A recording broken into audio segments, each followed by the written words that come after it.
Pure, good to see you. How you doing? Evening. How you been? Tall, good to see you. How you doing? How you been? Evening. You guys are the first ones in. Moomin, good to see you. How you doing, brother? What's up, brother? Paula, good to see you. How you doing? How you been?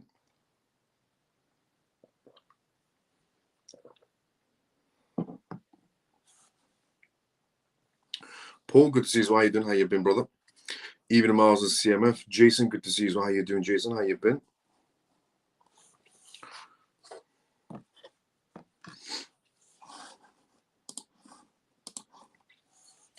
Scott, good to see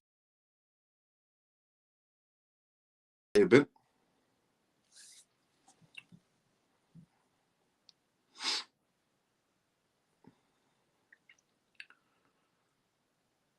Dennis, good to see you. How you doing? How you been? Hi, Miles and CMF. Good to see you as well, Dennis.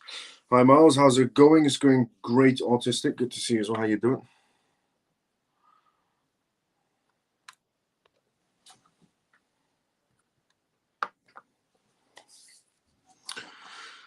Good to see you, Autistic. How you doing? How you been? Denise, good evening, Miles and everyone. Good to see you, Denise. How you doing? How you been? So, brother Miles, Bert, good to see you. How you doing, brother? How you been? Good evening. Good to see you, Donny. How you doing? How you been? Evening. Good evening, Miles and CMF. How you? Hope you're all fine. I'm doing great for you, forever. Let's go. Share the live, family. Let's go, Scott. Facts. Could be a big day tomorrow for XRP. What do you think? Yes, definitely going to be a big day, mainly because, well, we're actually going to go through that on tonight's live as well, but the SEC filing in tomorrow, we have to know what they're going to be filing in. Is it going to be positive news? Is it going to be an extension? Is it going to be negative news? But in my eyes, anything negative, essentially Gary Gensler tries to create for XRP tomorrow with their filings, anything he touches will be completely undone with a new SEC chairman, or either be dismissed or settled, to be fairly honest.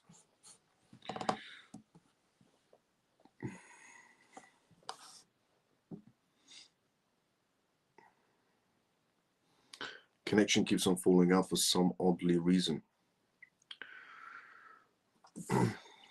Scott, good to see you. How you doing? How you been? Morning, Miles and CMF. Shelly, good to see you. How you doing? How you been? Good evening, Miles and CMF. Good to see you. How you doing? How you been, Orphan?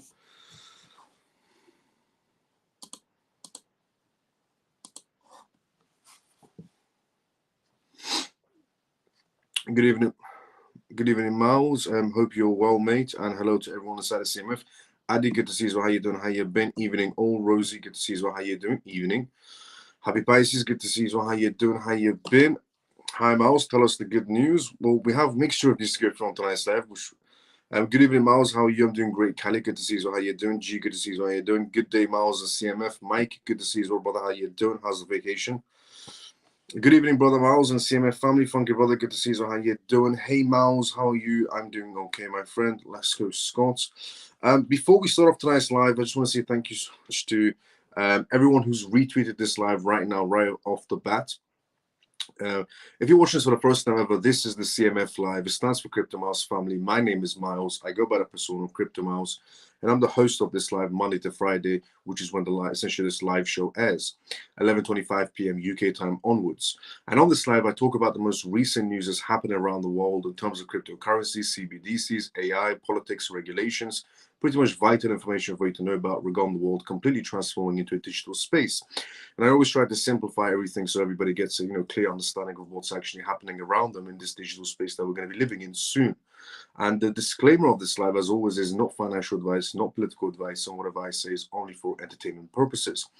And also, we do Q&As in this live as well, which means if you do have any questions, put it outside the comment section. I'll be more than happy to answer any questions you may have. And this is episode 241 of the CMF Live, which is incredible that we're on episode 241 right now. Also, just want to say, if you have liked this live, thank you so much, because I'm getting notifications on X back to back. Thanks so much to everyone who's liked this live, who's retweeted this live, who's put a comment outside the video on this live on X. And thanks so much to everyone who's watching right now on YouTube, who's also liked this live and put a comment outside the video as well. Now, the news that we're going to be going through on tonight's live, let me just give you a breakdown, a gist of what we're going to be going through. We're going to be talking about the PPI data reports, essentially why the market has sparked up. Then we're going to be talking about January 20th, which is a very big date, essentially Trump coming into power and what things can potentially play out. Then we're also going to essentially talk about Anthony. Now, Anthony, essentially the famed investor of Bitcoin, massive advocate for Bitcoin, has came out and essentially started guiding Trump, if Trump listens to him, on what is good and what is bad inside the blockchain sector. Then we're going to be talking about the Ton Foundation, essentially expanding into the American market space, which is incredible. Then we're also going to be talking about Sigma Capital, which is a VC company who's invested essentially, who's getting ready for a massive investment of $100 million to pour $100 million into the essentially blockchain space, the crypto space, and so on, which is incredible that VC companies are, one by one lining up, waiting for Trump to take his seat, bring out some regulations, and then start pouring money into the crypto space. Then we're also going to be talking about Sony. Now, I revealed previously that Sony essentially is introducing its own blockchain, which they have now, but there's a few things that's interesting about this Sony blockchain, so we're going to go from tonight's live. Then we're also going to be talking about the UK in terms of the Central Bank of the UK. The Central Bank of the UK is getting ready for CBDCs. They're actually doing CBDC testing as we speak right now. The British Bank, the Bank of England, is doing CBDC testings, just like any other centralized bank around the world as well. Even the ones that pretend they're not working on CBDCs, they're actually working on CBDCs. Then we're also going to be talking about Standard Chartered Bank. Standard Chartered Bank has came out with a perspective on the market space, what could potentially play out. And this is an analyst perspective from Standard Chartered Bank, which we're going to go from tonight's live. Then we're also going to be talking about the World Economic Forum, which is essentially this massive organization of the most wealthiest, the most powerful people who attend essentially in Switzerland, which is coming up very soon. And Trump is going to be attending it as well, because he's now going to become the president of America, which is incredible that Donald Trump, essentially is going to become on January 20th, the American president. Absolutely incredible. Can't wait. It's going to be incredible for the market space, essentially. But we're going to talk about the World Economic Forum on tonight's live as well. What could potentially be discussed on the World Economic Forum, what things can play out going essentially into this next 4 years. Because if you want to have an understanding of what's going to be really happening around the world in the next 4 to 5 or 10 years, you could, if you wanted to, essentially, some people decide to, watch the Simpsons episodes, or some people, essentially decide to watch TV shows or movies and guess what the future is going to be. Or you can just tune into the World Economic Forum, because they tell you exactly what they're going to do to you. Then we're also going to be talking about on tonight's live regarding the matters of Trump in terms of the Crypto Advisory Council the council is creating. We're going to go through exactly what this Trump Council for Crypto Advisories is going to be doing, a bullet point step by step, so you can have an understanding of the people that Trump has chosen around him to create this crypto group. What are they actually going to achieve in the next 4 years? You will have an understanding on this live later on. Then we're also going to be talking about Ripple towards the end of this live. Now, before essentially we go through any of these news topics, let's go to the comment section first. And the first news we are going to be covering on tonight's live is regarding the PPI data. So before we go for the first news, let's go inside the comment section first, and then we go straight into the first news. By the way, once again, thanks so much to everyone that's liking this live. I'm still getting notifications on X right now. Thanks so much to everyone who's liking this live, putting a comment outside, and retweeting this live as well. Absolutely amazing. Let's go inside the comment section first. And by the way, I read everybody's comments one by one, give a short, sweet, simple answer to get through everyone's comments. I don't skip on anyone's question. Manny, good to see you. How you doing? How you been? Hi, even a miles of CMF. Let's go, Manny.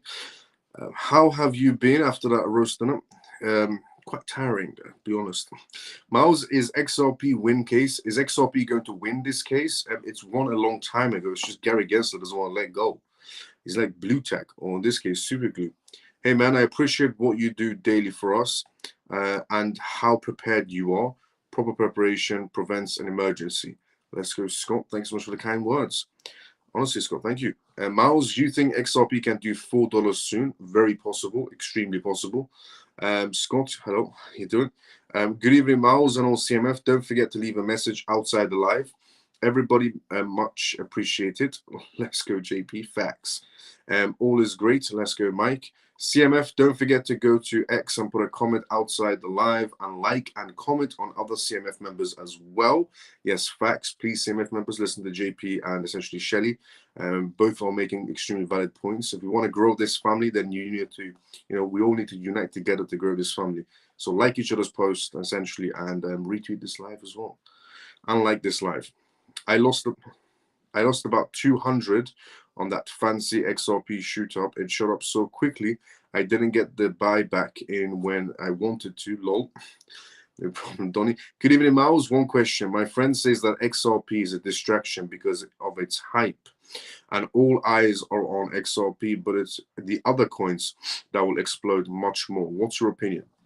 It's an interesting question, So the question that I've just been asked is by Harris, but it's Harris's friend's question. So Harris's friend has told him that essentially XRP is a distraction because of all the hype around XRP, and all the eyes are on XRP, but it's the other coins that are going to do much more better than XRP. Wrong. In my opinion, that would be wrong, because if we look at what XRP went through and where it's standing now, XRP suffered the most out of every crypto project.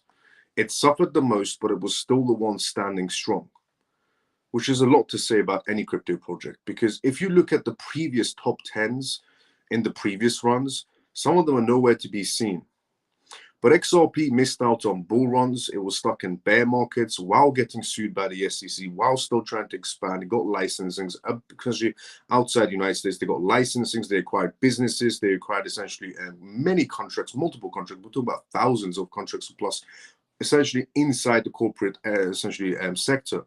But no, absolutely wrong, because we're right now going into a space where American companies matter. Ripple is an American company. We have essentially a very pro-American crypto, very pro-American and pro-crypto president coming into the scene, Donald Trump. We've already seen Ripple having sit-downs with Donald Trump twice, one behind closed doors, and the second time they went essentially out to dinner, and it was Brad and essentially the CLO of Ripple and Donald Trump, essentially having a nice dinner together. Also, look, the simplest way to put it, and I could go into a lot more detail on making it, essentially a 7-hour live show, but the simplest way I could put it to you is XRP is not a distraction. XRP is far from the distraction. XRP is what you need to have. And some people might disagree, some people might agree, but the easiest way to find out is, one, you can look at documents or licensings, or two, time will tell. So I would say XRP is far from a distraction. XRP is the token that you should be looking into. It's not a distraction at all. It was never a distraction. It was always supposed to be that coin that nobody touches, but everybody went towards it. Not everybody, but a lot of people did. But no, it's far from a distraction. It went through hell and back and was still standing in top 10. If it was a distraction, it would have disappeared a long time ago. Miles, do you recommend AVAX? Which amount is good, like 100? Whatever your budget is, keen to it. Hello, Miles and CMF commenters. Good to see you. How you doing? How you been? Some people are waiting on the sidelines for XRP to drop under $1 so they can buy, but unfortunately, we are not going to see XRP under $2 anymore. The more people wait, the more expensive you end up buying. I agree with Chirozon's comments. Look, we can get, essentially drastic drops happening inside the market space. Let's say if a major war breaks out suddenly overnight tomorrow, then the markets will tank. Let's say if the corporations decide to pull out their money from the blockchain space, then obviously the crypto markets will tank. There are many scenarios in play that can tank the crypto market space in general. But for the time being, it's running out, essentially. Trump coming into power very soon, manipulation is still going to be there, but not on the level that essentially is on the play for, the Biden administration of circus freaks. But could you possibly see XRP under $1 again? What I would say to that is very, very slim chance. The chances of seeing XRP under $1 is very, very slim, extremely slim. So if you do want to go for a project like XRP and you feel like you've missed out on XRP, you haven't missed out on XRP at all. XRP is going to go to monumental levels, not overnight, but over time. But it's going to go to monumental levels. So right now, in my eyes, it's still incredibly cheap for what it's going to become. And some people might say, oh, well, I'm only boosting XRP because I want to boost my own bags, which I've never understood, to be fairly honest. Anytime somebody says, to anybody else, go for XRP, look into XRP, people would normally comment or say, oh, you're only trying to boost liquidity for yourself. It's XRP. They have billions in terms of liquidity. What difference does it make if I tell somebody to look into XRP and they invest $100 into XRP? $100 isn't going to move XRP to $5 as an investment. So I've also never understood the argument when I tell people sometimes, look into XRP, and then someone will comment, or anybody will comment or say to themselves, oh, he's only trying to boost XRP.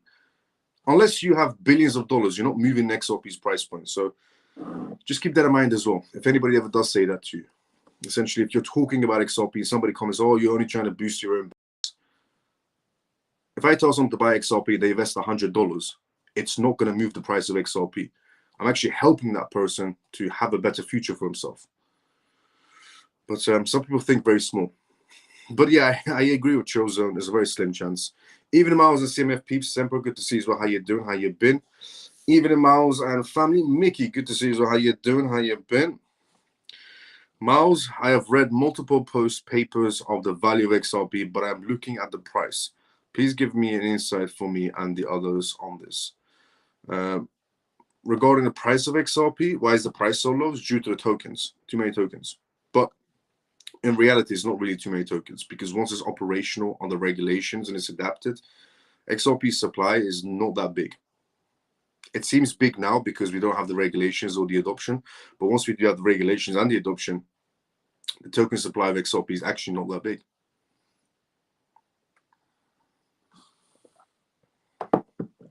Miles, many influencers are saying XDC will be better than XLM. What do you think of this and XDC becoming best one? Everybody's entitled to an opinion. If some people think XDC is better than, essentially XLM, or some people think XLM is better than XDC, everybody's entitled to an opinion, but opinions are not correct and facts are facts. So if you want to know which project is the better project, it's easy. You can tell from the amount of contracts they've essentially been able to land for themselves and essentially the amount of licensings they have, because that's what's going to play out. We're about to go into regulations. Any crypto project that has the correct licensings to operate on the regulations and has enough contracts inside the corporate sector is going to do better than the crypto project that has barely any licensings or barely any partnerships. So everybody's entitled to an opinion. Everybody can say this crypto project is better than that crypto project, or XLM is better than XDC, or XDC is better than XLM. Everybody's entitled to an opinion, but opinions are not correct and facts are facts. Stick to the documentation. The PDFs, that's all that matters. I love the solidarity and the commodities of the CMF. Let's go, Scott. XRP all the way, facts. XRP is getting the weasel fired, facts. Hi, Miles of CMF. Stormy, good to see you. How you doing? How you been? Hello, my friend. I hope that you had a good day. Evening, Miles and CMF. Pierce, good to see you. How you doing? How you been? Evening. XRP is not a distraction. It is a traction. Facts. Hi from Malaysia. Good to see you, Shakira. Good to see you. How you doing? Greetings, Miles and CMF. Mushi Salim, how you doing? Welcome to the CMF. Morning, Miles and CMF. Good to see you all again. Solomon, good to see you. How you doing? How you been? What is the monumental level for XRP in your opinion? The monumental level for XRP, in my opinion, it can and it will, in my opinion, reach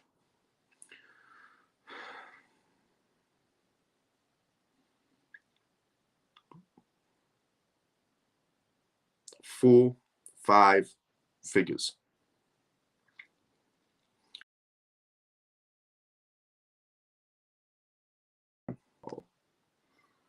There you go. 4 to 5 figures. Miles is not made overnight, but over time. Crypto Miles, aka Momentum. Money's not yet facts. Let's go, Scott.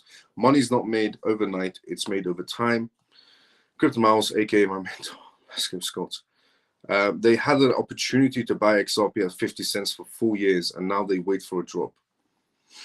XRP hasn't reached the top, so no point to wait for cheaper prices. We know if we buy now, price will be much higher in the future, even if we buy in a big dump in between. Contracts, PDFs, licensings, XLM, XDC, Miles purchase all time. Let's go, Scott.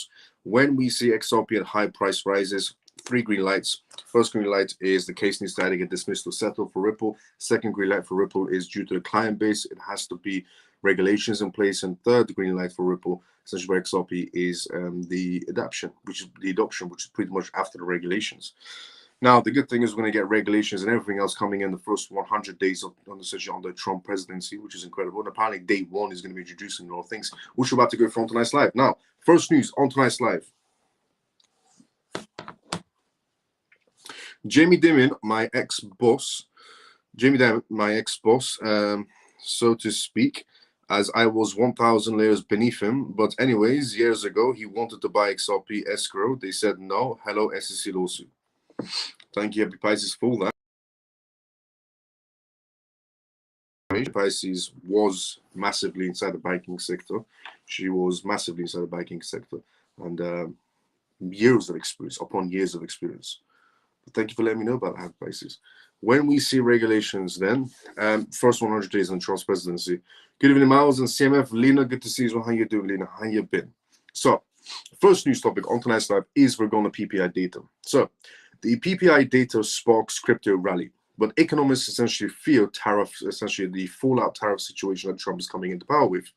In my opinion, Trump coming in with the tariffs or any other situations that Trump is creating, in my opinion, it's not negative. As much as the news wants to blag it's negative, Trump coming into power, it's not really negative. It's all positive, in my opinion.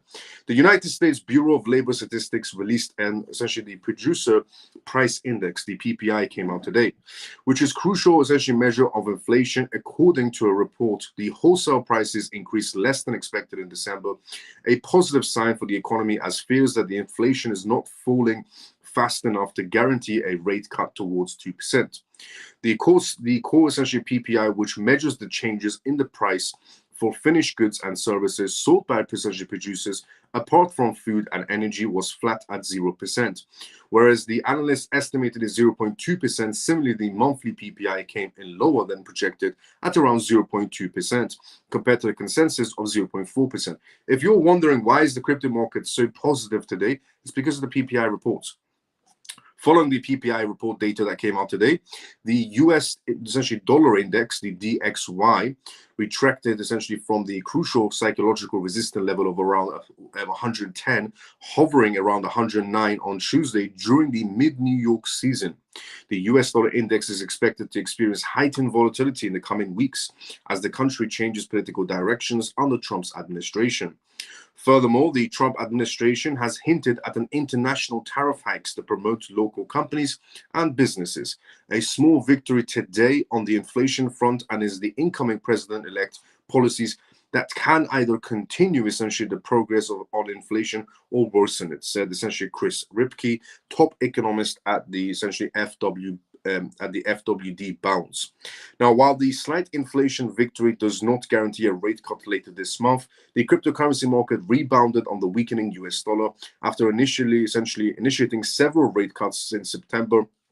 Last year, the US federal funds rate stands at 4.5%. As for the cryptocurrency industry, the next few weeks will be huge pivotal moments aimed essentially on the ongoing bull rally. The impact, essentially, the news will have significantly impacted the overall macro bullish momentums. Right now, Trump coming into power is pretty much the biggest play that the market has, and the market's extremely excited about this scenario. And they should be. The crypto markets have been stifled for the longest time by people like Gary Gensler, Senator Elizabeth Warren, or FDIC chairman, essentially. But now, because all these people are getting removed, except the Elizabeth Warren situation, but the bigger ones are getting removed anyways, Gary Gensler, SEC chairman, FDIC chairman, and so on. It's the excitement that's building up. So there's a few factors in play right now. One factor that's in play is Trump presidency, January 20th, which is not that far off. It's about 6 days essentially from now. And then we also have the PPI data reports that came out today, positive. It shows that we are going to be having more rate cuts this year, which is an indication of an economy not doing too well, which means people will essentially hedge against traditional assets and go towards a more alternative asset, which turns out to be crypto. So the PPI data reports show us basically that traditional market space is not good, alternative market space is better, more rate cuts on the way, and rate cuts are a good indication for the crypto market space and negative indication essentially for the traditional market space. So one, we have the positivity of a Trump presidency in 6 days. Market is excited about this. Two, we have the PPI data reports that came out today. Market again is excited about this because we're going towards essentially this more rate cut situation, which is better for us. And three, we also have one of the biggest things, which is basically Gary Gensler getting fired.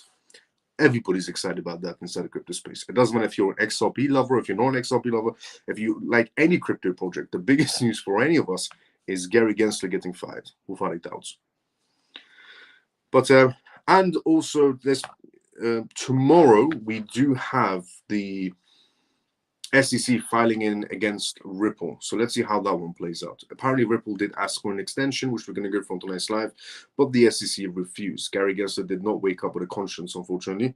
Now, moving on essentially to also relatively staying on the same topic, January 20th. Here is a little indication of what could possibly play out and what's been going around. Will the January 20th essential of Donald Trump turn into a sell at the news event for Bitcoin? Analytics companies changes its minds. Now, this particular situation is interesting. You know why? Because for the longest time inside the crypto space, it's always been about buy the rumor, sell the news, which is a very simple saying, as in you buy when there's excitement and you sell pretty much before the actual news drops, because the rumor is always better, which builds up that excitement, while the news normally comes out a bit more disappointed, which is why you sell before the news comes out. You buy the rumor and you sell before the news comes out. That's what it basically means in the simplest form. Now, what's interesting is that I've been saying for the longest time that we're going into a Trump presidency, which basically means that we're going into rules and regulations. We're going into, this is what I said previously. I said that because we're going into a Trump presidency, and this is what I said in 2024, going into 2025, the moment Trump won. I said we're going to go into a Trump presidency in 2025. Trump is going to bring out regulations within the first 100 days. And essentially, institutions inside the corporate sector and the banking sector can now get involved inside the crypto sector because now there's regulations, which means a lot of crypto projects are going to do incredibly well for themselves, which means a continuation of a massive bull run. And then I said, because America is aiming to also become the capital hub of the cryptocurrency world, which is incredible news, the rest of the world markets will also follow America's footsteps. So if America introduces regulations for banks to join the crypto space, the rest of the world will introduce regulations for banks to enter the crypto space. America introduces regulations for corporate sector to get involved inside the crypto space. The rest of the world will introduce regulations for the corporate sector to get involved inside the crypto space. So the more money and essentially titles America throws, the US throws at the crypto space, the more money the US throws at the crypto space, the more money the rest of the world will be essentially throwing at the crypto space as well.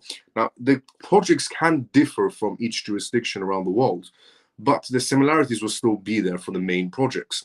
So, essentially money will be thrown at projects that have the most amount of regulations and the most sort of essentially licensings in place, so the most amount of contracts in place inside the corporate sector.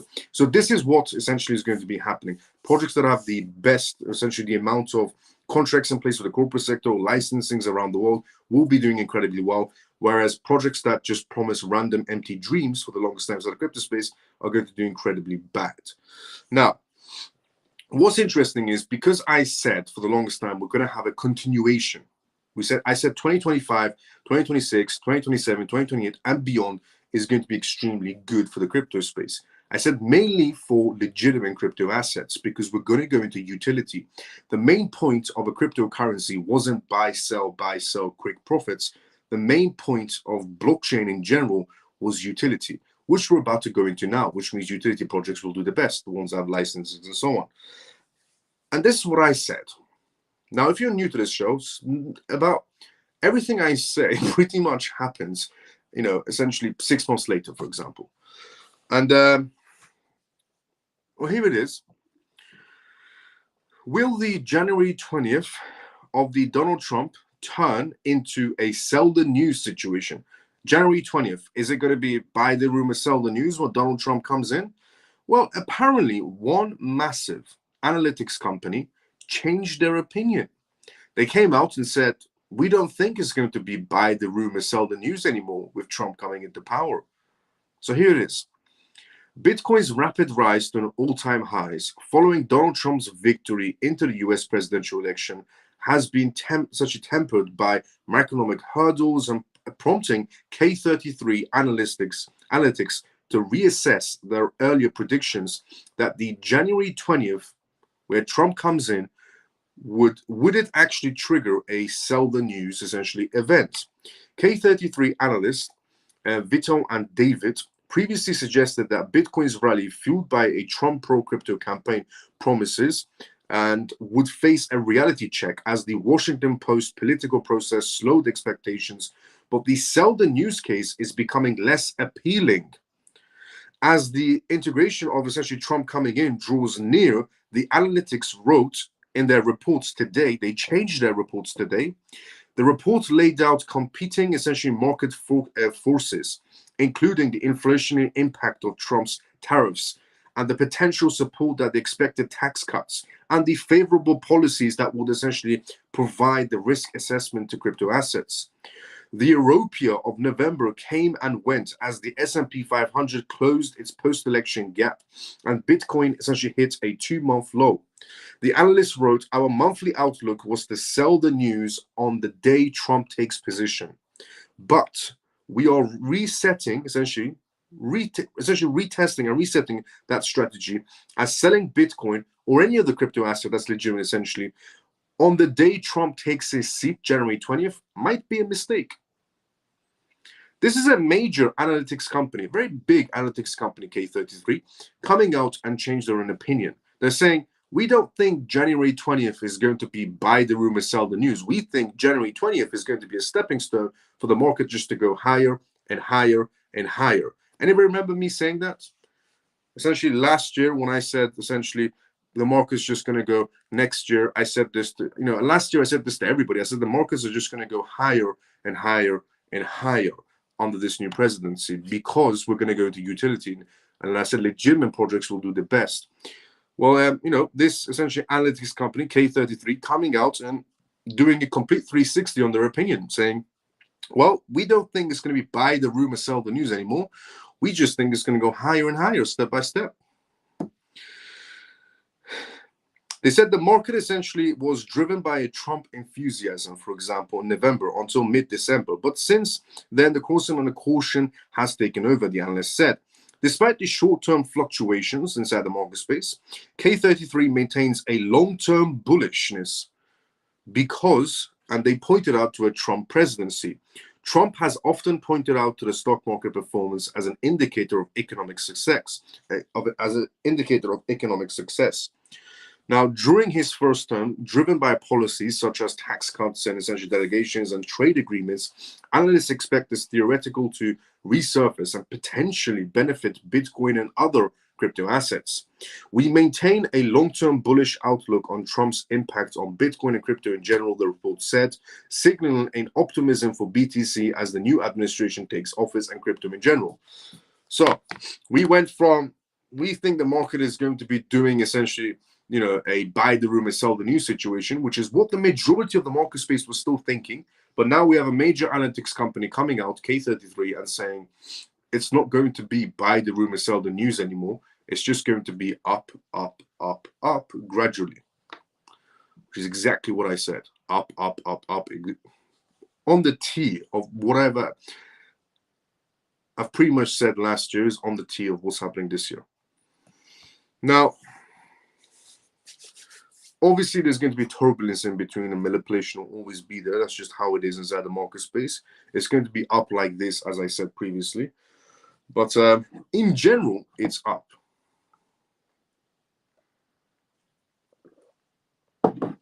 Now, moving on from the K33 report on changing their opinion to, and they're not going to be only ones. There's going to be a lot of companies coming out and changing their opinions.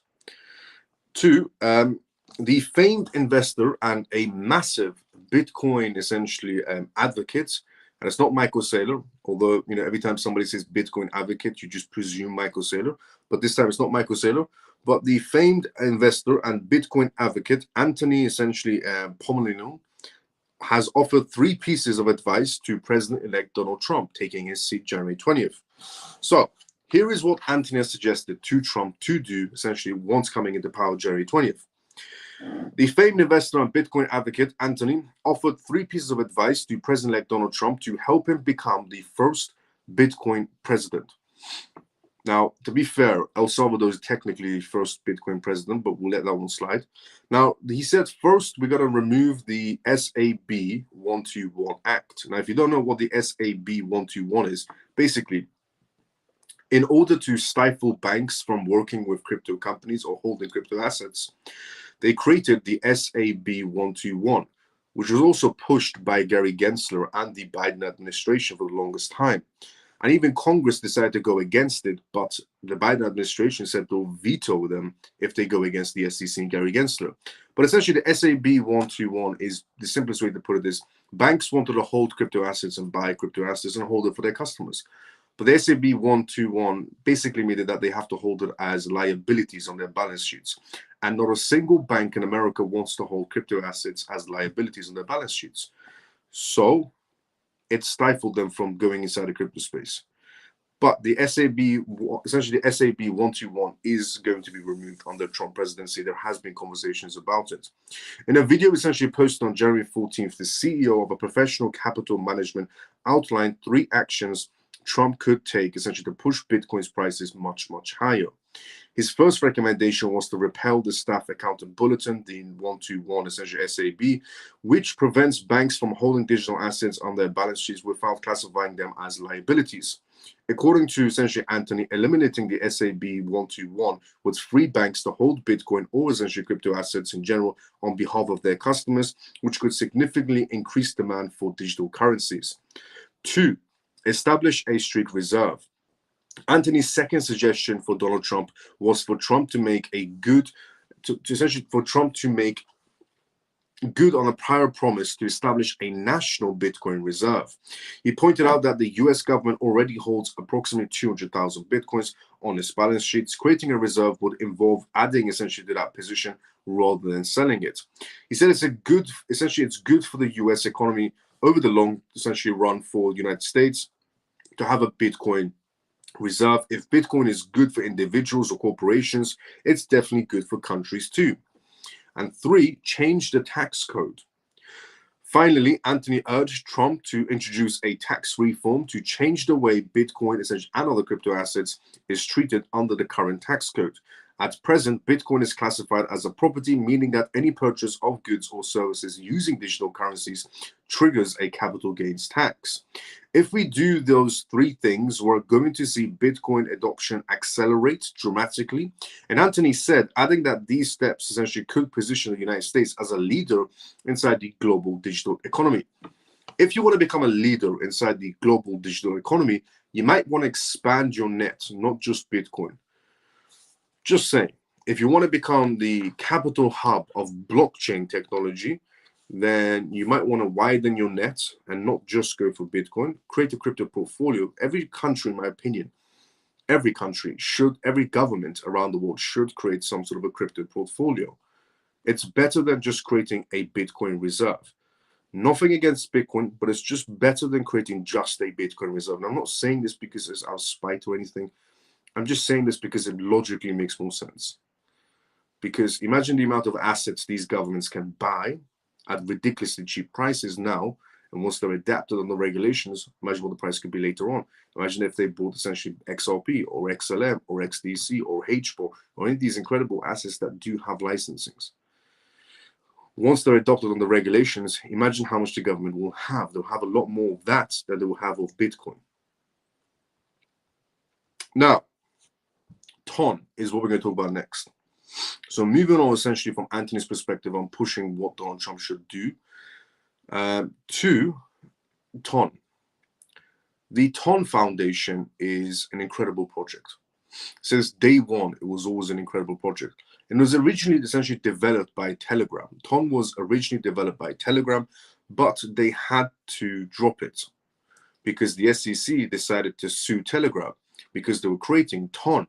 So Telegram's developers dropped TON, and then TON got picked up by some developers, random developers apparently, and then essentially partnered with Telegram, even though it was created by Telegram, and the story begins there essentially. And then later on, Telegram's founder gets arrested in France, which everybody knows about by now. Now, it seems like the Ton Foundation, their doors are going to be reopened again, because now they've become a part of the US, which is incredible news for Ton Foundation. Because if they've now just joined the US, it means they can operate worldwide freely now. Ton Foundation expands to the US and appoints Manuel Stowes as their president. Telegram-backed blockchain project Ton Foundation is stepping up efforts to enter the American markets. This development is in line with the perceived favorable regulator regime expected under the new Trump administration. Development as an essentially innovation-driven organization, the foundation is ready to expand its opportunities inside the United States and improve essentially its global positioning. The crypto industry expects a boost now that Donald Trump is back to the presidency. His administration has vowed essentially to put a United States at the forefront of digital asset use. These are to create a Bitcoin strict reserve and encourage the development of blockchain technology. The circumstances favorable for stakeholders in the blockchain business are ripe, and Ton blockchain, a part of Telegram's environment, is ready for them. Currently, Telegram has 950 million users, and they can essentially make a pre-click in-app payments and pay essentially games using cryptocurrencies. Toncoin is a result of this integration that the network is seen to be capable of operating a pro-crypto United States market. Due to the further growth, the Ton Foundation has added new members to its team, and accordingly, Manuel Stoltz became the new president. Stoltz is the founder of Kingsway Capital and brings extensive experience in blockchain and emerging markets. His leadership marks a significant step in aligning the foundation strategies of the burgeoning essentially US market space, and Stoltz replaces the Stephen Yon, who played a pivotal role in shaping the foundation's vision. Yon will also remain on the board to provide strict guidance and ensuring essentially a smooth leadership transition. Addressing the foundation's mission, Stone's remarked Ton is a uniquely positioned and to lead the blockchain revolution. Eager for US market space. The crypto sector has shown enthusiasm for Trump's pro-crypto stance. Industry leaders are rallying behind proposals to establish a federally backed Bitcoin reserve with $21 billion. The Bitcoin Policy Institution has also urged executive measures to enhance crypto banking access and create a dedicated council for digital assets. And Toncoin is essentially utilized directly on the Ton blockchain and is essentially factor in Telegram's environment. From their official website, it serves to do with the payments and gaming for millions of users around the world. This is especially so since the expansion of the foundation to other regions, including the US, will further increase the utility of Toncoin due to the positive regulatory policies. Every blockchain project is basically trying to, break into the US now. You know how every crypto project was running away from the US? Well, now every crypto project that ran away is going to re-enter, running back towards the US. And any crypto project that was never in the US in the first place is also trying to run to the US now. Yeah, the US is definitely becoming the capital hub of crypto. But now sticking to Ton Foundation, incredible project. If you have looked into Ton, take a look at it. Don't buy anything you don't understand. Never buy anything. No financial advice. But look into Ton if you haven't looked into it. It's trying to take over Telegram. Telegram has 950 million users. There's going to be a day when Ton is going to be the actual foundation of Telegram with its 950 million users doing transactions, buying things, sending money to people like Ton Token and so on, to other essentially people on Telegram's app. 950 million users. It's basically trying to achieve what X is trying to achieve by becoming an everything app. Telegram is going to become an everything app as well, but they already have their token. So while X is deciding which project to choose, people are suggesting X could, choose XRP for their back, payments, or XLM or XDC or HBAR or Bitcoin or Dogecoin. Telegram is, essentially the replica of X, you could pretty much say. They know what they're going to be creating, and they already have a token, and they have 950 million users. It's worth a look into, is what I'm trying to say. And now that they've joined the American market spaces, it's definitely worth looking into if you haven't already. Because Well, it's better to be standing next to America than to be standing next to China. And I'm not trying to say that in the most bad way at all, but when you stand next to America, you have access to the world's market space. When you stand next to China, you have a very limited market space. That's just facts. So it seems like Telegram has chosen the right choice, which is to stand with America. Now, it's better for us as investors. Moving on essentially from the Telegram news, the TON Foundation, to Sigma Capital. Sigma Capital is getting ready to invest $100 million inside the crypto space. But before we go through this news, let's go inside the comment section first. So as I said previously, this is a live, which means if you do have any questions, put it down inside the comment section. I'll be more than happy to answer the questions you may have. So let's go inside the comment section first, before we go through the next news, which is regarding Sigma Capital, which is a VC company, venture capitalist, which is getting ready to invest $100 million inside the crypto space. And they're not the only ones as a VC company. And they're all doing this in America because of Trump coming into power. Now, let's go to the comment section. Hi, Miles and CMF. George, good to see you. How you doing, George? How you been? Miles, what's the reason you think and why XRP reaching high prices? Due to contracts, due to what they're going to achieve, due to the field they're operating in, a lot of things. Because now is the lowest. Well, it gives you an opportunity to look into it if it's the lowest now. Amazing. With 4 to 5 digits, we are talking this year or in 5 years. Consider variable change. This year, you're going to be seeing a lot happening for XRP. This year, you should see a lot happening for XRP. Next year, we'll see a lot more, and so on and so on and so on. But alongside XRP, XLM is going to do excellent as well. XDC is going to do very well. HBOL is going to do very well. Cardano, believe it or not, is going to do very well as well. Cardano has cozied up to XRP, to Ripple, a lot, actually. Even to up to a stage where Cardano's own founder, and this is factual, you can go and check on his own tweets, the founder of Cardano has mentioned essentially that he has this night and day program on the essentially Adder chain, and that he even said that XRP could play a better role than Adder on the new essentially night and day project that they've developed on the Adder chain. But essentially these projects and a lot more other ones will be doing very well for themselves. Now, 4 to 5 digits in many years, like 50. No, 50. Hopefully CPI is positive too. How long before that comes up? It came out today. Hey, Crypto Bambino. It's been a while. Know you were on X. Hope all is well. In your opinion, is XLM a Moonwell gonna do good, sir? Thank you. Nathan, good to see you as well, brother. How you doing? How you been? Is XLM going to do well? Yes, 100%. In my opinion, 100%. Always ahead of the time with your crystal ball. Let's go. Let's go, Shelly. That's why we're here, my brother. We appreciate all you do for us. Donny, thank you so much for the kind words. Let's hope nothing happens to him between now and then. Yes, definitely regarding Trump. I agree. Facts. Absolutely, Shelly. Good morning, Miles and CMF. Good to see you. How you doing, Ghost Runner? How you been? Yeah, for sure. Common sense. Don't hold your eggs in one basket. Facts. Miles, if you had 10,000 to spend at the prices on now, what would you buy, in your opinion, please? If I had 10,000, essentially, pounds or dollars, what would I buy right now inside the crypto space? I would buy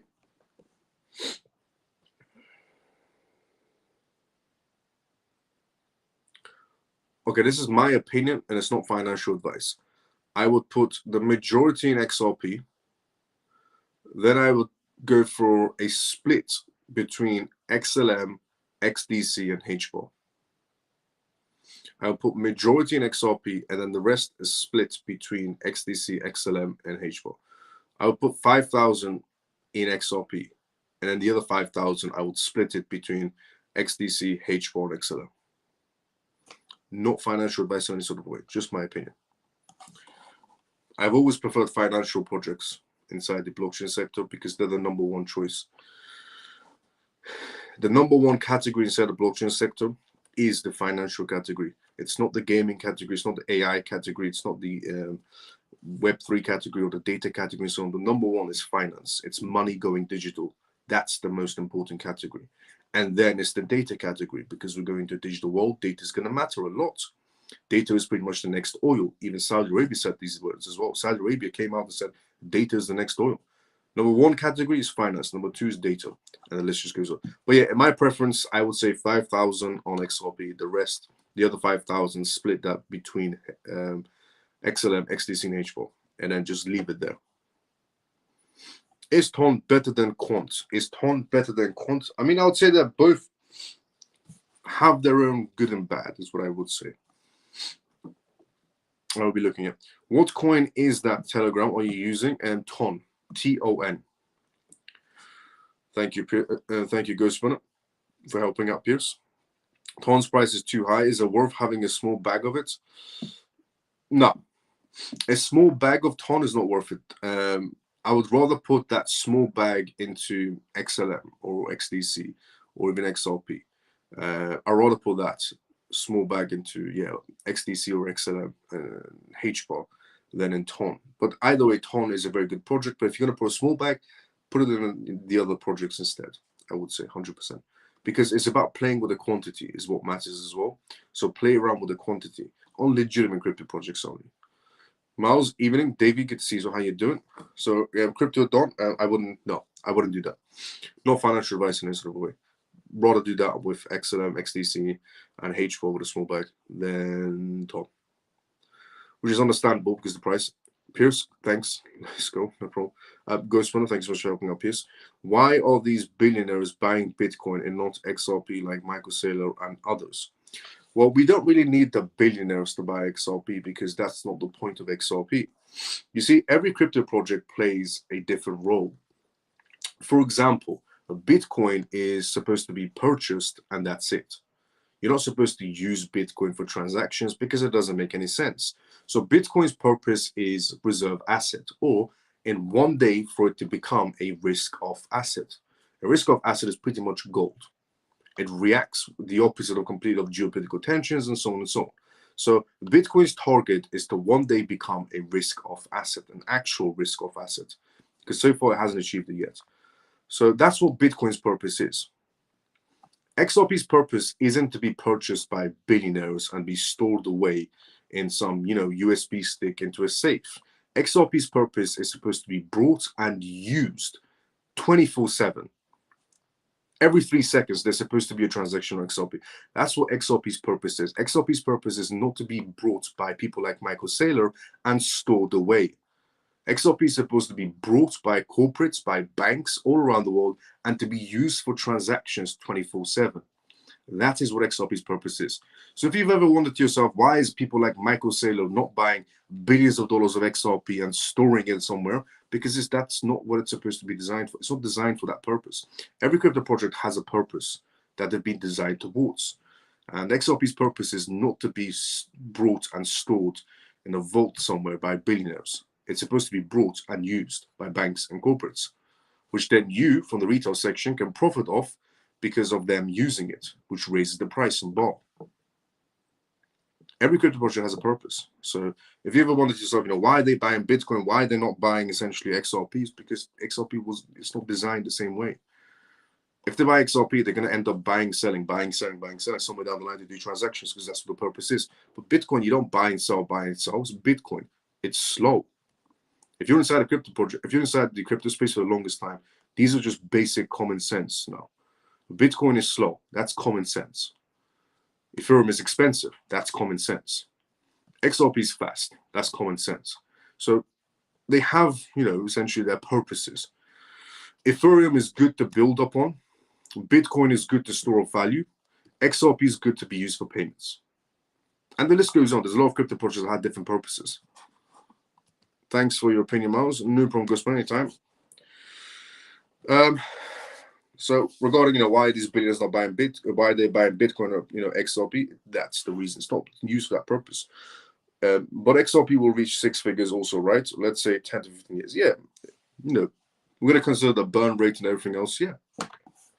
Miles, you think hold ETH or TON right now? Which one would I rather hold, ETH or TON? TON, if I had a choice. He is safe in the name of Jesus. A lot rides on his safety. Thanks for your opinion, Miles. XRP was $2 for not long ago. Let's go, Ghost Burner. It's true. What is a small bag amount? Sorry about that. 100 to 1,000, $1 to 1,000. Miles, if I have a small bag of XRP, can they come out in the future and say you need 50,000 XRP to hold? Anything's possible, to be fairly honest, but that shouldn't discourage you from going towards XRP. Anything's possible. They can come out with any law inside the crypto space and try to implement it somehow. So always consider that fact. It's like when they introduced the gold standard, when the government said nobody's allowed to hold gold and everybody had to hand in their gold. For the longest time, people were stacking up on gold. A very long time ago, people were stacking up on gold. Everybody had some sort of gold balls or gold necklaces or whatever. And they got to a stage where the government said, you have to hand in your gold to the government. So scenarios like that can play out on a digital way, for example, but that shouldn't still discourage you from going towards XRP, even if you think somewhere down the line they might do that to you, because it might also never happen.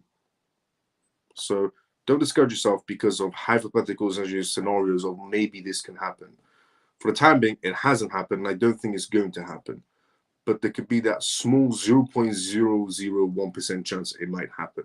But that still shouldn't discourage you because it might never happen. But anything's possible. But very slim chance of that ever happening. 0.00001% maybe. Now, Sigma, so for the time being, you're good. Don't worry about it. And for a while, you're good. Even years.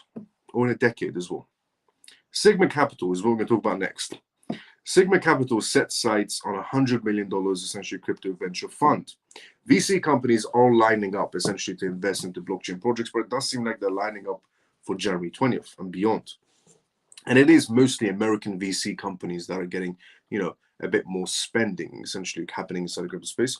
So here it is. Sigma Capital, a newly launched essentially venture capital firm, has set its sights on reshaping the crypto markets.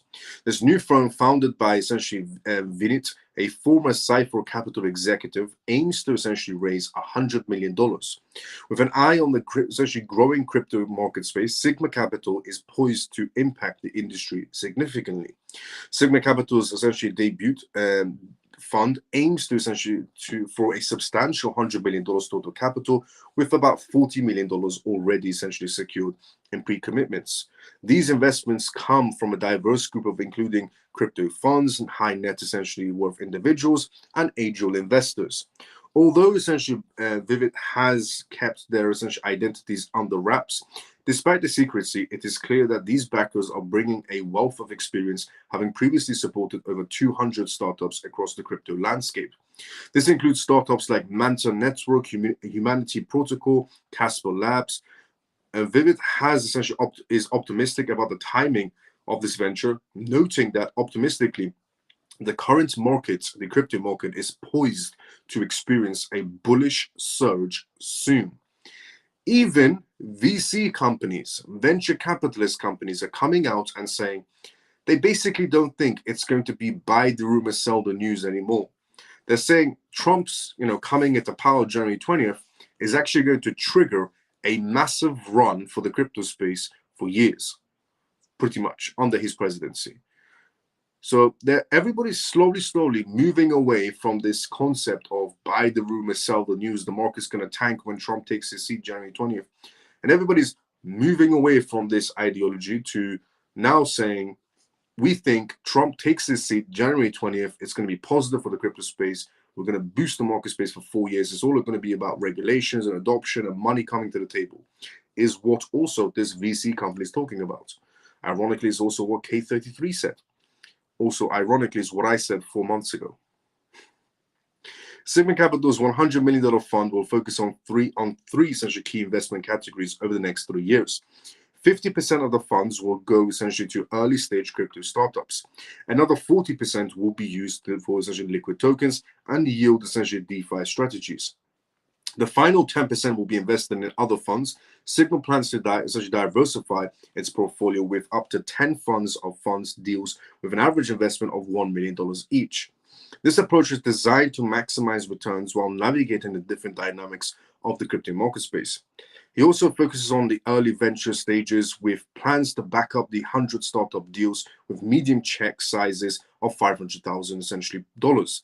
He also visions for Sigma Capital is about more than quick profits. He sees crypto as a young industry with huge potential. Instead of focusing on short-term gains, he aims to help investors build long-term wealth and control, because we're moving to a stage, if you haven't realized by now, we're moving to a stage inside the crypto space that's all about long-term play now. So this whole short-term play everybody was doing inside the crypto space, that's going to be fading away. Short-term play is going to be fading away the more we go into regulations. And it's all going to be about long-term play and adoption and utility and so on. He aims to make Sigma a leading name in crypto investments, similar to essentially SoftBank and how they're dominating traditional venture capitalists. With experience in early stage investments at firms like Cypher Capital and Phoenix VC, Budik essentially has a strong track record. Sorry, one.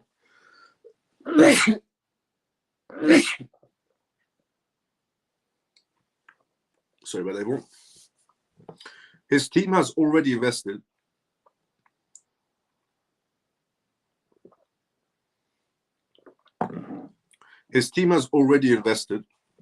in big crypto projects like TON, Solana, Sui, SEI, and other crypto projects. This shows their skill is spotting and growing successful startups. The founder mentioned that Sigma Capital does not stick to one niche. It focuses on essentially building blockchain infrastructure and large essentially funding rounds in bear markets. In bull markets, it shifts the consumer focus essentially areas like gaming and real-world asset tokenizations. Sigma Capital is based in Dubai and Singapore and will follow Cayman Islands regulations. The company plans to expand its team to about 30 people to handle challenges of the crypto world effectively. What I'm mostly interested essentially about this Sigma essentially Capital is, one, it's showing that VC companies are again coming to the table. They're showing interest in the crypto space. And two, that VC companies are also changing their mind. They're essentially saying next year, well, this year, under Trump presidency, next year, and so on, is all going to be positive for the crypto space. Also, sticking to the topic right now, that short-term play is going to be faded out going into this new market space. Here is something you should know. Sony. Now, I revealed to everybody that Sony has created its own blockchain called essentially Sonium. And, well, something interesting has happened.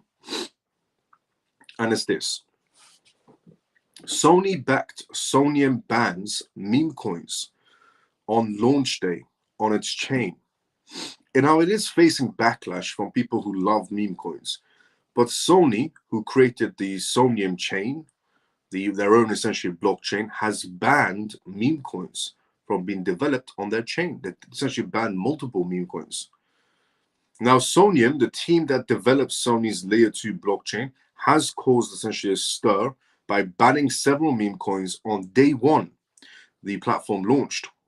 According to essentially a post, Sonium claims that this is due to violations of intellectual property rights. This decision has made it hard for users to trade or access these types of meme coins, leading to a frustration in the cryptocurrency community. Sonium stated that the move was necessary to protect intellectual property rights. This suggests that some meme coins have violated trademarks or other IP laws. However, the developers did not specify which coins were affected or the exact nature of the problem. The developers of Sony blockchain just removed all blockchains. Meanwhile, some users have taken to social media to vent their displeasure about the blacklisting of meme coins. Furthermore, some people worry that this action could set a bad example. Critics say essentially it might lead to more centralization on a platform originally meant to provide decentralized solutions.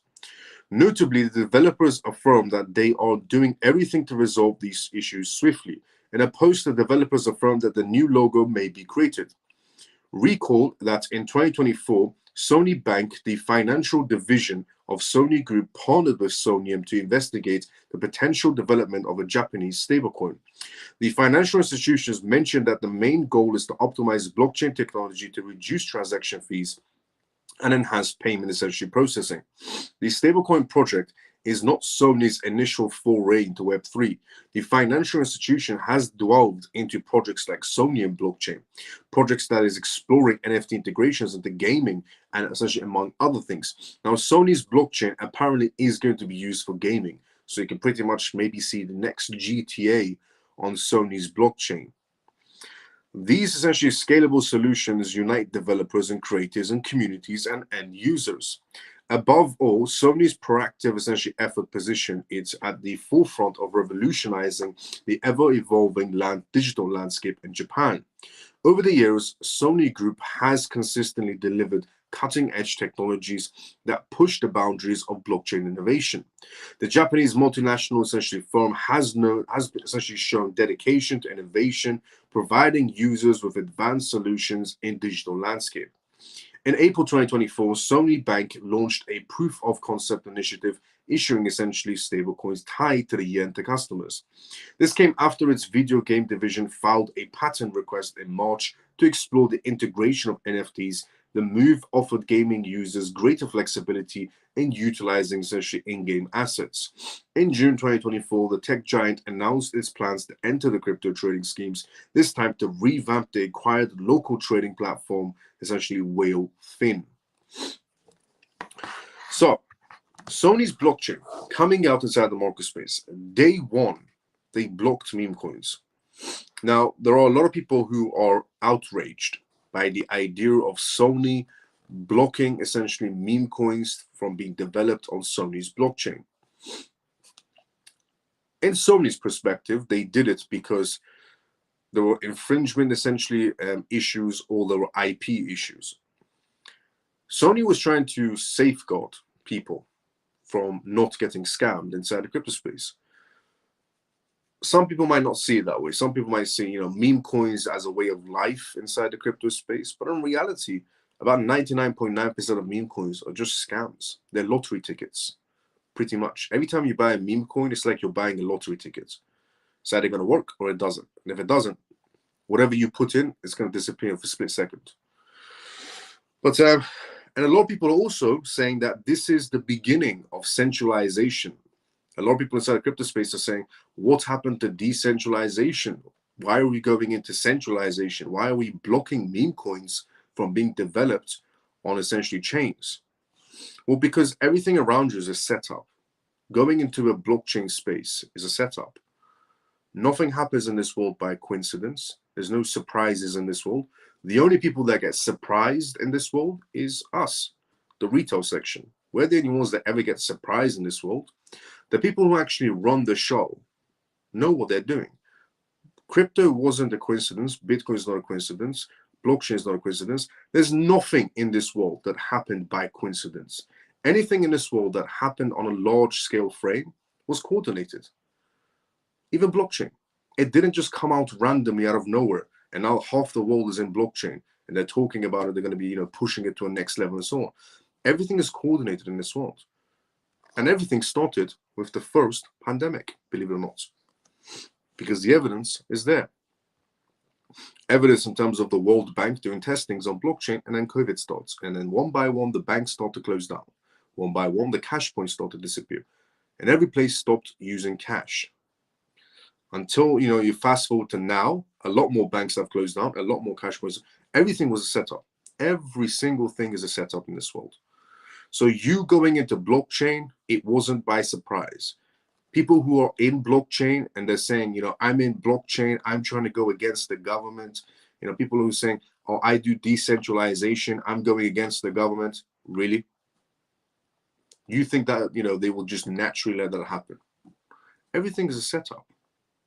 But it's just about playing the rules of the game. You play your cards right, you can make an incredible amount of money. And get to spend that money just by keeping your head down. But everything in this world is a setup. Don't even think for a second you have the edge in this world. Nobody has the edge in this world. It doesn't matter if you have $100 million in the bank. Because if you try to go against these types of people, you're going up against somebody who prints the money. So you might have, some people say, well, I'm going to get extremely wealthy and go against the system. You could have $100 billion in the bank. The person you're going up against is the one printing the money you hold in the bank. How are you going to go up against them? So you can have $100 billion. You're still nobody to them. So everything in this world is pretty much a setup. Don't take anything too seriously. So people who say, I'm in decentralization because I'm trying to stick it to the system. Yeah, the system created decentralization, which is slowly going to turn to centralization. Now, UK is what we'll talk about next. Now, there's always a positive. To every negative, there's always a positive. And the positive running this digital world, this very controlled digital world. XRP, XLM, XDC, essentially a lot of crypto projects are going to be backbones of this very digital, structured, controlled world. So you might want to be aiming for the backbones. Now, on the topic of essentially, a very coordinated world, CBDCs from the Bank of England. The UK Central Bank opens digital pounds labs. This is the same UK that said they have no interest in CBDCs, no interest in a digital currency. And that's the same exact UK. That UK is now opening up a digital pound lab. The UK Central Bank opens digital pounds labs for CBDC testing. The Bank of England today came out with plans to launch a sandbox to test essentially potential central bank digital currencies or government-issued digital pounds. The Bank of England today published a PDF on the progress report outlining possible use cases for CBDCs, business models, and a test phase roadmap focused on blockchain-powered payment systems, dubbed the Digital Pound Labs. The initiative is set to debut this year. Digital pounds, CBDCs coming out this year. The Euro CBDCs coming out this year. The Brazilian CBDC coming out this year. The Russian CBDC coming out this year. India expanding on their CBDCs this year. China expanding on their CBDCs this year. Singapore coming out with their CBDC test pilots this year. You can see where this is going. This is the year of CBDCs. And guess who plays the biggest role in CBDCs? The Bank of England stressed the importance of engaging both local and international participants to identify essentially problems in existing payment ecosystems that a digital pound or a CBDC could help address. To achieve this, the Bank of England announced the closure of its technology forum, which previously served as a feedback channel for public and institutional essentially input. Instead, the Digital Pound Labs will take a more hands-on approach, working alongside the academic advisory groups and the engagement forum as a part of essentially the bank's consultation structure. Authorities have concluded on advancing a CBDC program despite formally opening the Digital Pounds Lab per the report of the Bank of England. According to the report, the Bank of England and the HM Treasury, Revenue and Customs, first plan to develop a more detailed policy and technology essentially framework. Based on the consultation achieved during the design phase, the Bank of England expects this could take years. Not really. Also, a digital pound would require the UK Parliament's stamp of approval, followed by more public consultations before the introduction of a primary legislation. Not really. The lawmakers previously essentially urged caution regarding CBDCs in June 2023 after a central bank teased a sovereign digital currency in February. No decision has been made on whether to proceed with a digital pound, complete full of lies, after completing essentially the design phase over the next couple of years, including taking account of developments in the wider payments of landscapes. The bank and the government will assess policy cases for a digital pound and determine whether or not to proceed. Complete lies. Look, the UK coming out essentially and talking about digital pounds. Now, the UK originally said they're not interested in digital pounds. They don't see the point of a digital pounds. Then the UK, a little bit of time passed, and the Bank of England came out and said, you know what, we're going to look into CBDCs. A little bit more time passed. The Bank of England said, you know what, we're going to test into CBDCs. A little bit of time passed now. Fast forward to essentially today, the Digital Pounds Labs. Now, ironically, the Bank of England is still saying, we're not really interested, but we have spent billions of pounds every year looking, researching, developing, and creating a new Digital Pounds Labs on something we're never going to release. Do you see where this is going? Also, the funny part is, if you're not going to be releasing a digital pounds, if you're not going to be releasing a digital CBDC, why are you closing down bank branches? Why are you closing down cash points? Why are you getting restaurants, bars, gyms, anything else around us to not accept cash? Why is that? If we're not going digital, why are the bank's branches closing down? Why is some banks refusing to give cash to customers? Why are cash points disappearing? So you can't close banks, make cash points disappear, refuse to give out cash, refuse to let people spend their cash in a lot of places, and then say, we're not really going digital. Well, how does that add up? And it's not just the UK that's doing this, it's pretty much every country.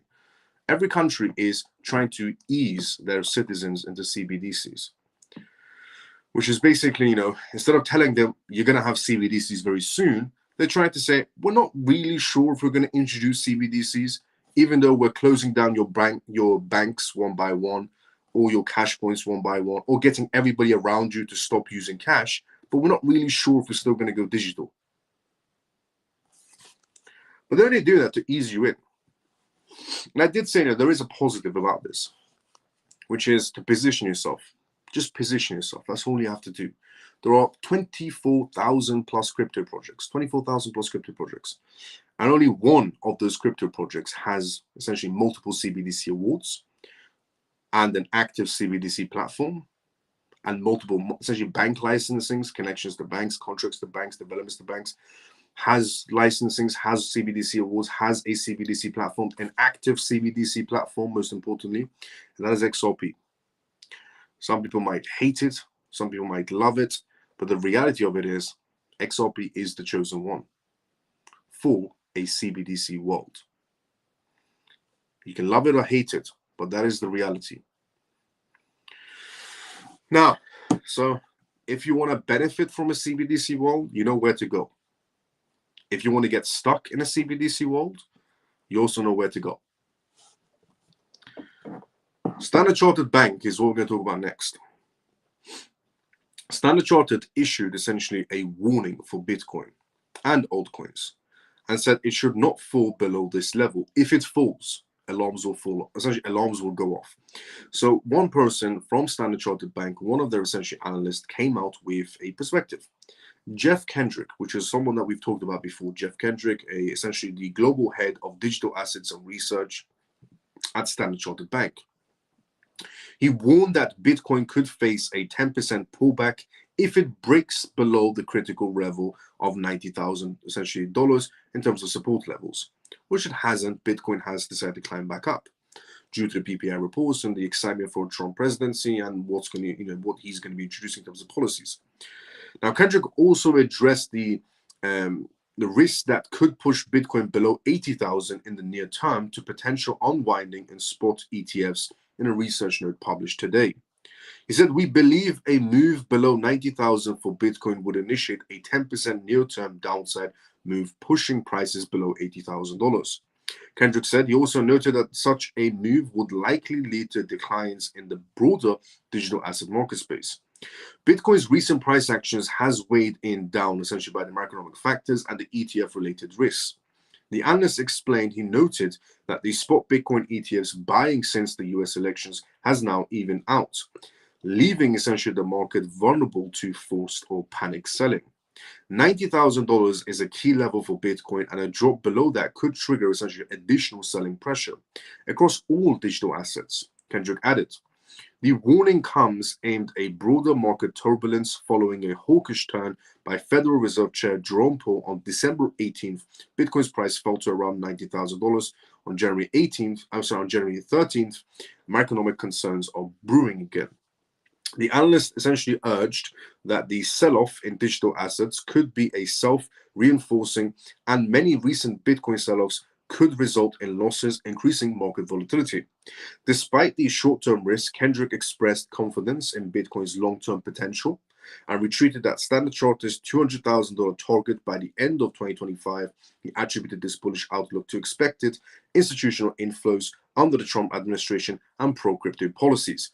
Basically, the analyst from essentially the head of global research at Standard Chartered Bank has came out and said that, if we do, touch the $90,000 mark and go below it, we could be going down to $80,000. But if we don't go down again to 90,000 or go below 90,000, we're basically aiming for that $200,000 target for Bitcoin by the end of the year, $250,000, and that the market is going to be extremely bullish because of the Trump presidency.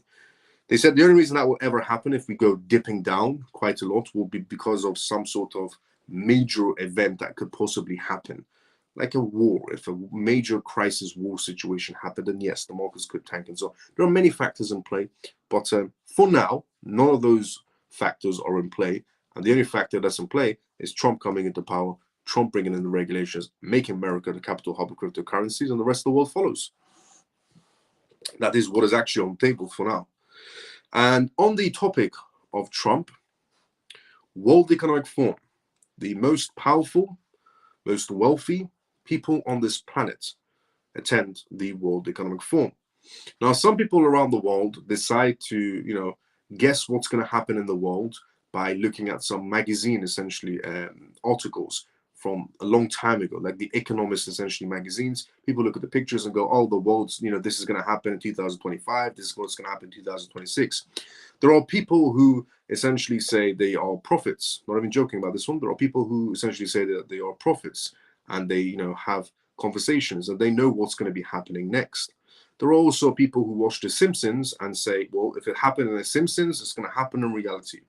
Look, the reason why I'm bringing these things up is because the easiest way to tell, honestly, the easiest way to tell what they have in stock for you, what plans they have for you in the next 4 to 5 years or 10 years, just watch the World Economic Forum.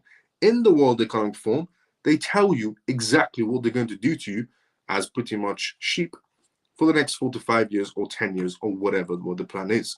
But inside the World Economic Forum, they tell you exactly what they're going to do to you.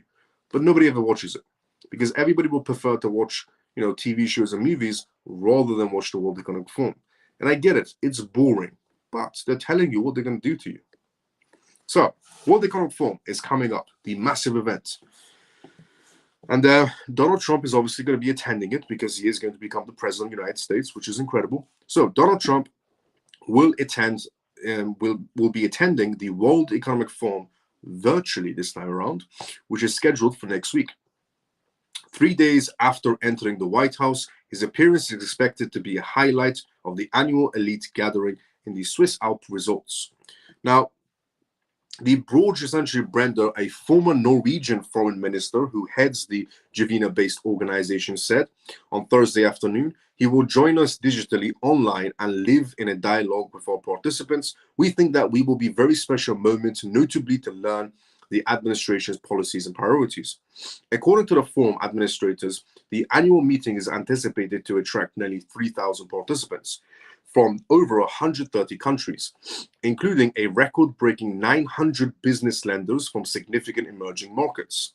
The meeting will also be attended by essentially more than 60 heads of states and governments from January 20th to January 24th. Notably, the theme of this year's edition is collaboration for the digital age, for the intelligent age, a nod to the growing importance of technology in the world. So the main topic inside the World Economic Forum is going to be this month, is going to be all the rich and powerful people from all around the world, politicians, governments, whatever they are, oligarchs, for example. The main topic is going to be this digital world we're going to be going into. According to the forum, Trump's essentially statements will guarantee that the leadership of the United States, China, and the European Union is represented in some capacity. China's Vice Premier, essentially Deng Xing, and EU's Commission President, essentially Ursula, will be present in person. Additionally, Argentina's President, essentially Javier, and Spanish Prime Minister Pedro will be among the global leaders in attendance as well. Germany's Vice Chancellor Robert will also attend the event, which will be held in just 1 month before his country's emergency election. The UK's essentially Chancellor of the Exchanger, Rachel Reeves, will also be among the finance ministers in attendance. The president, essentially, of Cyril of South Africa will also be attending. Notably, Mirek Dusik, the managing director of the forum, maintained that the number of the businesses from developing countries in the global south was increasing, and moreover, the attendance of their leaders was on par with that of leaders in developed essentially worlds. Still, Brendo stated that it was uncertain as to whether Elon Musk, who is set to co-lead Trump's new Doge essentially department, would be attendance in any sort of a way. However, he stated that the forum anticipates additional high-level representation from the administration once the confirmation processes for Trump's nominees begin in US Senate as early as Monday. The World Economic Forum long been criticized as a gathering of global elites who convene at the luxurious snow-covered event in Swiss Alps to strategize essentially for the future for us. Critics contended that the developing world receives less attention than global powers and major corporations in the West or Gulf states. However, Brender acknowledged that the 55th annual meeting of the forum will be held against the most complicated geopolitical backdrop in generations, in light of climate change, conflicts, global tensions, economic uncertainties, and other issues. In some light, Christian Lo, the chief economist of the International Monetary Fund, has stated that Trump's threats regarding commerce have already resulted in an increase in the cost of longer-term borrowing on the global scale. Therefore, this meeting would allow nations to have a conversation and come into an agreement that could essentially benefit the global economy. The forum meeting will also be held in the context of the ongoing conflicts in the Middle East and Ukraine. In addition, there are persistent concerns regarding potential trades and disputes in responses to Trump's statements regarding tariff essentially increases. Aside from Trump coming into power January 20th, which will essentially likely affect market spikes, this event may also provide a boost of essentially specific leaders and converse. As a result, it is highly anticipated by investors across all investment boards, and other essentially subjects include the future of other Middle Eastern countries. Apparently, their new foreign minister essentially is anticipated to attend following the downfall of the president of essentially Syria. And additionally, the fight against climate change and the threats and potential for artificial intelligence and global trade and economic growth and the wars in countries such as Ukraine and beyond. That is basically what's happening in the World Economic Forum. They've given us a little brief of what they're going to be talking about. The main topic is the digital future we're going to be living in of the World Economic Forum. The main topic is this digital future we're heading towards. And then it's also about the usuals, climate change, essentially countries going into war, geopolitical tensions and all that. That's always been on the list. But the main talking point is digital world we're all going to be living in soon, this year, starting, to be fairly honest. So if you ever wanted to know what's going to be happening to you and your family and everybody else around you in the next 4 to 5 years or 10 years, watch the World Economic Forum. Make the World Economic Forum your favorite TV show, your favorite movie, whatever you want to make it and watch it. Because it's good to know what's going to happen next. It's better to be prepared than surprised.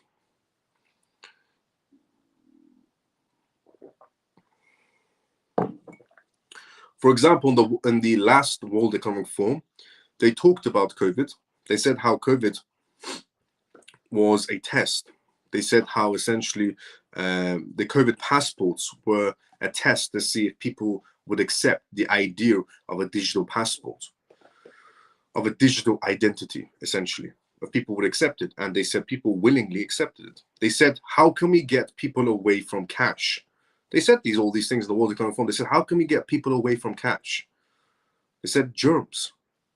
The only way to get people to stop using cash, germs. At the same time, when COVID was about to happen, the World Economic Forum does blockchain testing, successful.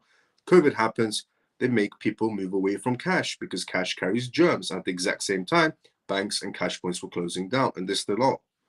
So honestly, they tell you exactly what they're going to do to you in the World Economic Forum. If you have never noticed, start watching it now. Forget about The Simpsons. Forget about people who predict the future. Forget about people who look at stars on the moon and say the stars and the moons are aligning, or this is the snake year, this is the rabbit year, this is the frog year, this is the donkey year, this is the giraffe year. Forget about all of that crap, because the World Economic Forum, they exactly tell you what they're going to do to you. Sometimes you may have to read between the lines, But sometimes they're very vague. They just tell you straight away what they're going to do to you because they know nobody watches it.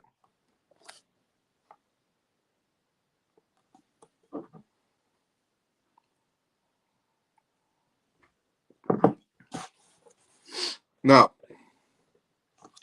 on the topic of Trump and the topic of essentially crypto, Trump's Crypto Advisory Council to feature 24 industry leaders and shape policies. Now, we all know Trump is definitely aiming for that capital hub of, cryptocurrencies when it comes to America. But do you know exactly what Trump's going to do? Well, I have a blueprint of what exactly Trump is going to do with his team of essentially crypto advisories around them. The 24 essentially, the Trump Crypto Advisory Council to feature 24 industry essential leaders and to shape the policies.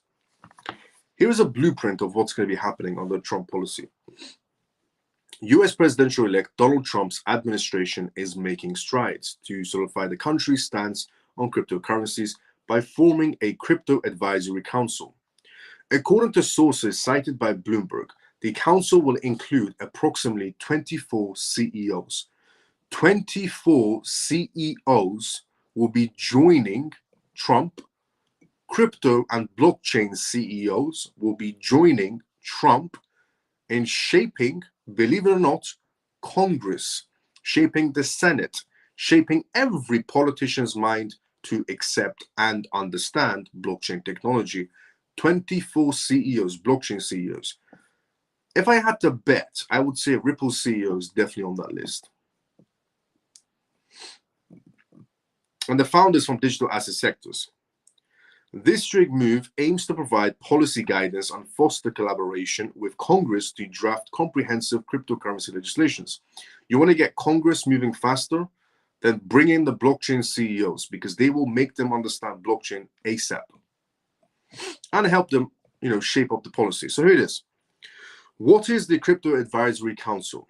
The Crypto Advisory Council is a key initiative of the Trump administration designed to shape the future of digital asset regulations inside the United States. Key objectives of this: policy guidance, advising the government on blockchain and cryptocurrency policies; legislation drafting, working alongside Congress to create a legal framework for digital assets. The CEOs are going to be working alongside Congress to help them draft legislations for blockchain technology. Bitcoin reserve strategy, exploring the creation of a strict Bitcoin reserve as a part of the administration's broader economic essentially strategy. The council will also feature CEOs of leading crypto firms, high-profile executives from exchanges, blockchain development companies, and fintech firms are going to be the ones that tell Senates and Congress and high-profile politicians what to do and how to understand blockchain and what to implement and how to draft these policies in. Founders and innovators, pioneers in blockchain technology, decentralized finance, and Web3 applications were also part of this group of 24 CEOs. They're all blockchain CEOs, high-profile blockchain CEOs. So I can bet my money on it that Ripple's CEO is a part of Trump's 24 CEOs around him. Trump's vision for crypto, because first of all, Ripple is an American company as well. Trump's vision for cryptocurrencies, the formation of the advisory council, aligns with Trump's campaign promises to embrace innovation in the financial sector while ensuring regulatory clarity. Bitcoin Reserve Protocol, essentially, as a part of the initiative, Trump aims to essentially secure BTC reserves, establish a strict Bitcoin reserve to hedge against economic uncertainties, boost crypto adoption, signal the US's commitment to becoming a global leader in cryptocurrencies and blockchain technology, engagement with essentially industry leaders. Sources reveal that the potential candidates for the council have been in discussions with Trump over the past several months. In-person meetings, several prominent figures inside the cryptocurrency space have reportedly met with President-elect Donald Trump to discuss policies and objectives and share insights. Now, let's just think to ourselves, who recently had a sit down with Trump as a high-profile CEO of a blockchain company? Ripple. Brad.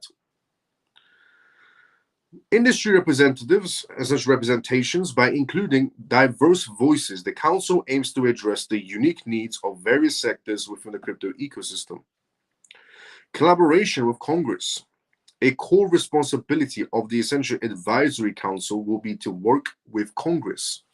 The main purpose of the Advisory Council of crypto CEOs, high-profile CEOs, is to work with Congress.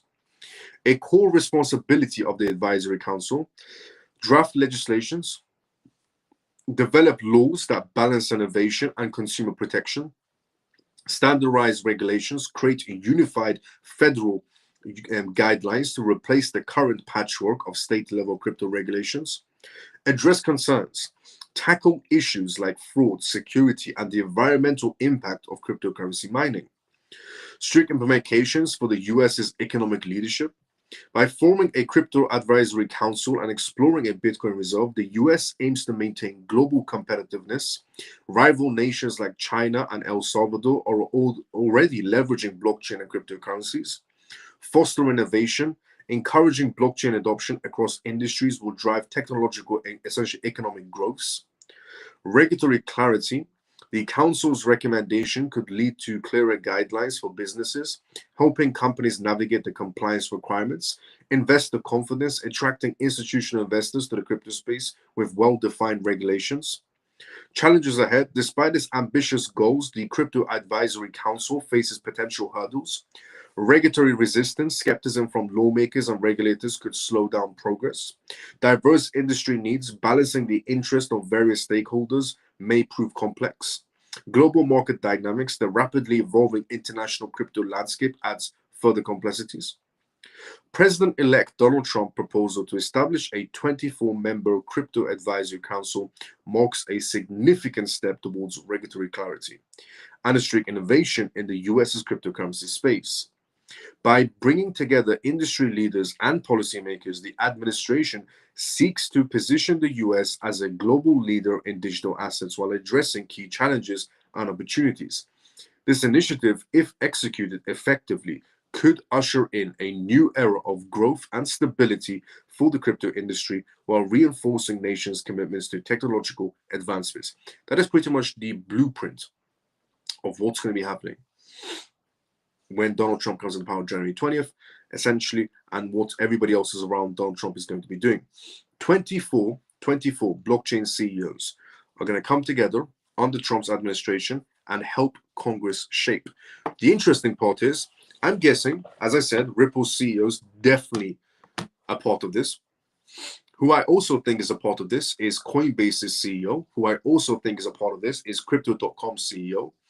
And Kraken's CEO, most likely. But what's interesting is the CEOs that are going to be under Trump, in my point of view, are going to be the CEOs that are being sued by the SEC for the longest time. Coinbase is being sued by the SEC. Ripple's being sued by the SEC. Kraken is being sued by the SEC. Well, they received a Wells notice. Crypto.com was about to be sued by the SEC. Now, these are companies that their CEOs are now going to be working alongside Congress to bring in the regulations, and alongside senators to bring in the regulations. And these were companies that are being sued by the SEC. Gary Gensler is not going to be sleeping at night very well, to be fairly honest, after hearing this news probably.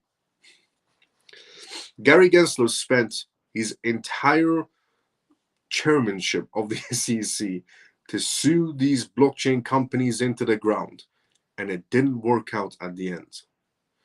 And now Gary Gensler is going to resign and go home, and the companies he was suing for the longest time are going to be the exact same companies that help Congress shape regulations. That one's going to burn for Mr. Gary Gensler. But this is why Trump is the better option. Because the man wants to bring in, and make America the capital of cryptocurrencies. What's the best way to do that? Get people who understand what blockchain is. And who's better than the CEOs of these blockchain companies to get Congress moving? Now, one of the hurdles they were facing essentially is what happens if any politicians try to go against these CEOs of blockchain companies, which I don't think there'll be any except one, Senator Elizabeth Warren. But the good thing is it's only one. The rest of the political space is okay with crypto now because they've all been receiving donations for their campaigns from the Crypto Fair Share PAC. But Senator Elizabeth Warren is still a bit bitter for some oddly reason. Nobody knows, but she is bitter. And I'm hoping she resigns at one day, or possibly, she is getting to a stage where she should be in retirement. For some reason, she doesn't let go. If she's attaching herself like super glue. Makes no sense, because she won't be around for the regulations she's trying to pass. But on that note, this is what I love about Trump. He's hiring people who know exactly what to do and how to do things. But honestly, that was your blueprint of what's going to be happening. Now, also moving on, essentially from Trump's blueprint to Rep Guy. A representative has came out today, a representative from the US government has came out today and shown to the whole world that he is actually holding few crypto projects. By few, I mean 3. He's holding Bitcoin in his portfolio, XRP, and Solana. So here it is. Recently disclosed owning a representative recently essentially disclosed owning Bitcoin, Ripple linked to XRP, and Solana. So, according to his portfolio, he invested between $1,000 to $15,000 in total. He made the disclosure as a part of a stop trading essentially on congressional knowledge and acts, which requires lawmakers to report any financial investments over $1,000. Now, he also is just one of the many members of Congress that have disclosed their holdings. Believe it or not, there are actually a huge list of politicians in America who actually hold cryptocurrencies. Other lawmakers such as Rep. Barry Moore and Rep. essentially Jeffrey Jackson have also joined in with a large purchase of cryptocurrencies over the past 4 years. And this solidifies the fact that crypto is becoming popular in US politics. A 2021 Wall Street Journal report found that 11 members of Congress own crypto, with 9 of them coming from the House of Representatives. Moreover, the US Senate is establishing a committee to oversee digital currencies as cryptocurrencies gain more essentially attention from investors. This article came out to essentially this little segment that I just read you came out, from 2021 when the Wall Street Journal wrote that essentially 11 members of Congress own cryptocurrencies and 9 of them are House representatives. This came out in 2021. But now, coming back to essentially 2025, this new committee will be chaired by Senator Cynthia Lummis, who has been a big supporter of cryptocurrencies and even recently floated essentially a bill asking the US Treasury to purchase 1 million Bitcoins in over 5 years. She has also shared on her social media accounts information about her own Bitcoin purchases, one from 2013 and another from 2021. The US House Ethics Committee required lawmakers to report their cryptocurrency holdings above $1,000 starting from 2018. Previously, the crypto transactions were not under the rules and guidance of stocks and bonds, and these rules are in place to bring clarity and prevent possible conflicts of interest between politicians and their assets. Meanwhile, Senator Elizabeth Warren said that it is wrong for lawmakers to invest into cryptocurrencies, calling it a terrible conflict of interest. She also felt glad that not many of members of Congress own crypto assets. Sorry to say, Senator Elizabeth Warren, but it turns out a lot of Congress members actually own crypto assets. Now, on the topic of, a Congress member, essentially House representative coming out and owning XRP, which is incredible to see. On that topic, Ripple CEO Brad and their firm attorney released a statement on the SEC lawsuit. Now, if you're thinking to yourself, Gary Gensler is going to wake up and have a conscience for some apparent reason, because tomorrow the SEC and Ripple showdown is going to be happening again when the SEC has to file in a new piece of documentation. Now, obviously, Brad, the CEO of Ripple, asked the essentially SEC, can we, extend? Can we just extend it? Because, your chairman, Gary Gensler, is most likely not going to be around because he's resigning January 20th. They obviously didn't mention this, but that is why Ripple is asking essentially for an extension. And if you thought to yourself, Gary Gensler might be waking up with a conscience today, unfortunately not. As the SEC chairman, Gary Gensler, prepares to step down on January 20th, Ripple executives have voiced strong criticism of his approach to crypto regulations and the ongoing litigation between Ripple and the SEC. Ripple Chief Legal Officer Stewart essentially criticized the SEC's decision to delay the deadline to file an essentially opening brief in the appeal of the company's recent legal victory. This is what Stewart said, Ripple's CLO, Ripple's lawyer in other words, said. On January 20th, Gary Gensler's SEC war on crypto comes to an end, and we asked the SEC to agree to delay the filings of the opening brief in the appeal of our victory. Current deadline is January 15th, and the SEC refused. What a waste of time and taxpayers' money. Gary Gensler is leaving January 20th. This man could have obviously said, sure, let's just extend it because I'm not going to even be here. But he said no. Gary Gensler said, no, I'm going to file tomorrow. Even though January 20th comes, he's resigning, and the new SEC chairman is pro-crypto, and he's going to either dismiss or settle the Ripple case. Gary Gensler still wants to file. For who? I don't really know why he's doing this. I mean, there's levels to being spiteful, and this is just beyond that. You're leaving January 20th. You couldn't let this one slip? Because you know, whatever you file, Gary Gensler, on January 15th, it's going to be undone in January 20th, or a few days after January 20th. So why waste, as essentially Ripple's CLO saying, taxpayers' money?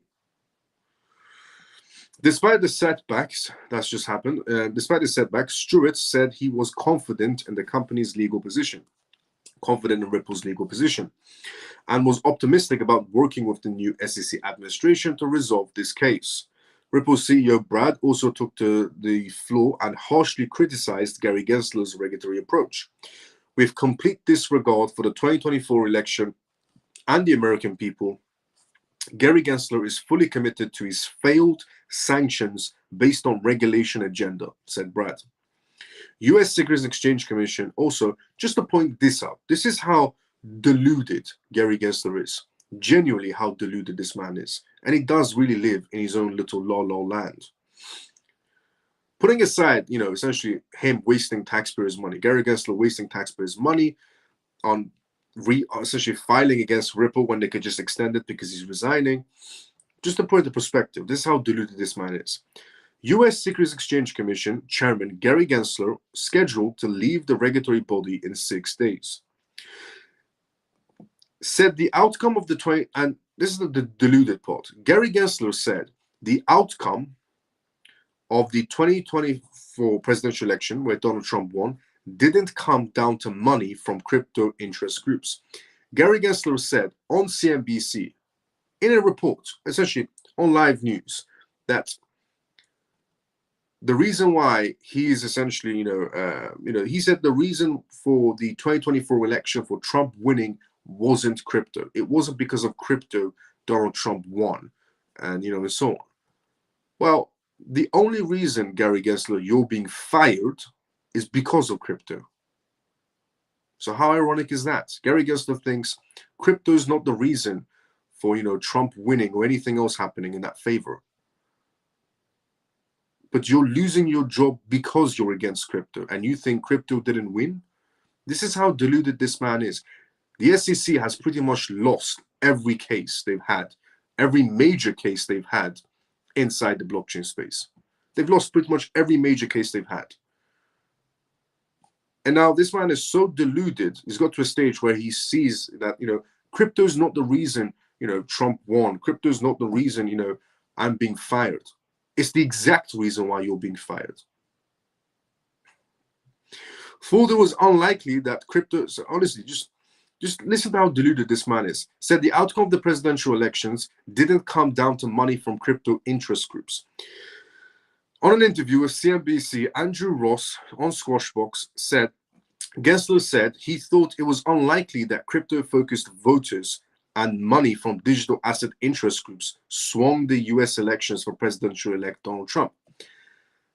Ripple, Coinbase, Kraken, Crypto.com, ironically the same companies Gary Gensler is suing, these companies came together and created multiple crypto packs. One of them was filled to the brim, up to $170 million. That $170 million was paid out towards politicians for their campaigns. So if you're wondering to yourself, why did we, how did Trump get the, presidency, the House, everything? He swept the whole floor. It's because on one side, Trump was campaigning himself and what he's going to be doing for America.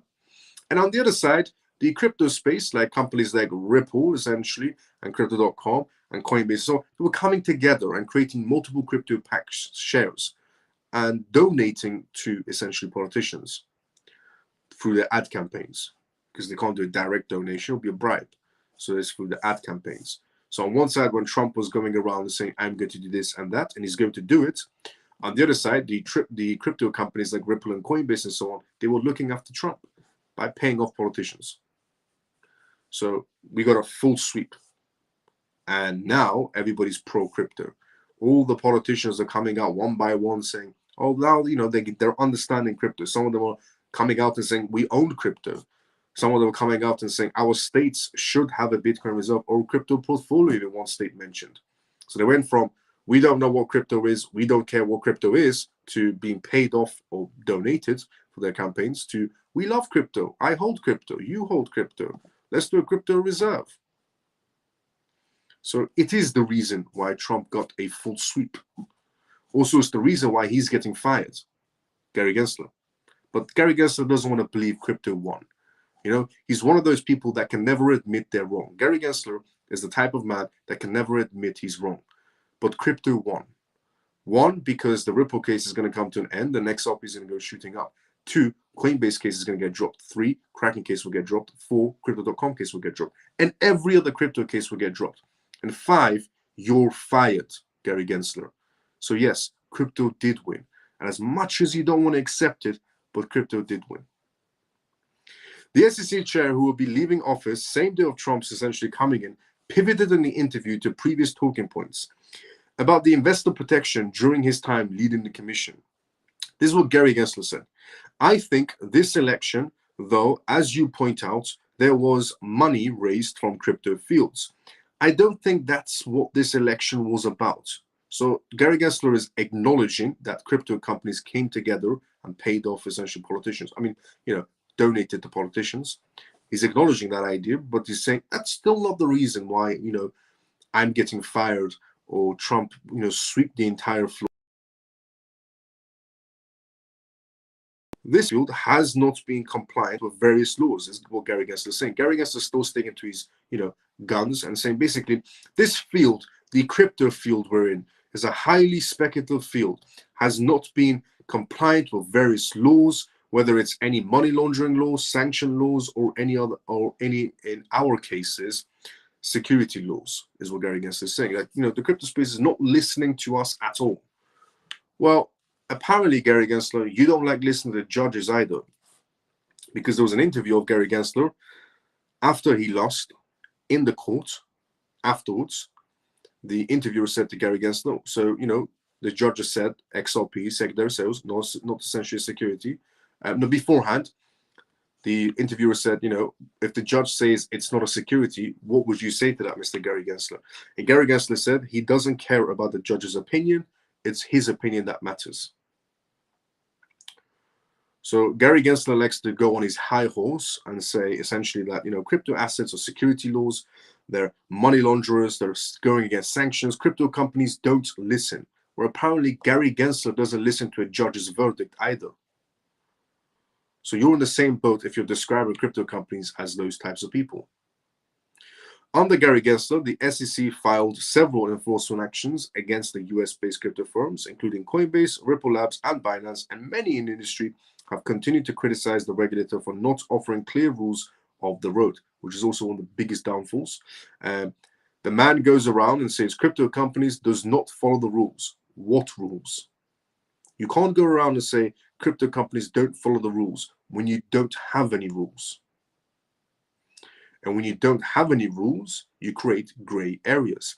And gray areas lead to you suing them for no apparent reason, because you could just pretty much sue them on any grounds, made up grounds. And on the topic of XRP and Ripple, Ripple donates $100,000 in XRP for California's wild, essentially fire relief, which is amazing to see. Ripple has pledged $100,000 in XRP to aid the recovery efforts for communities affected by the ongoing California wildfires. The donation will benefit from a non-profit organization, World Central Kitchen, and give directly, focusing on both immediate relief and long-term rebuilding support. The contribution for states through the crypto essentially platform, the giving block, and is set to double the impact, and thanks to the matching pledge from entrepreneurs Jared Isaac. And it's amazing to see that people are matching the $100,000 that XRP has donated. Ripple XRP emphasizes commitment to supporting disaster reliefs through cryptocurrency donations, highlighting the growing role of blockchain and charitable essentially giving movements. And California is grappling with severe essentially wildfires this season, particularly in Southern California, where fires have spread rapidly across Los Angeles in areas since January 7th, according to the New York Times. And the combination of a hurricane essentially force Santa and Ana winds and low humidity and prolonged essentially droughts and conditions has worsened the situation, displacing thousands of residents and causing significant property damages. But World Central Kitchen, known for providing meals to disaster-stricken areas and give essentially directly, which delivers direct cash assistance to affected communities, will be key recipients of Ripple's donation. So they're very grateful of Ripple making that donation to them, $100,000 worth of XRP, and other people, high-profile people, matched the $100,000 that Ripple sent out to them in XRP, which is incredible. Now, the only thing I have left to say is all good things must come to an end, which they did now. So this is the endings of tonight's live. And this was episode 241 of the CMF Live, which is incredible that we're on episode 241 right now. And if you're watching this for the first time ever, this is the CMF Live, and it stands for Crypto Miles Family, CMF. I'm Miles. I go by the persona of Crypto Miles, and I host this live Monday to Friday, essentially Monday to Friday, 11:25 p.m. UK time onwards.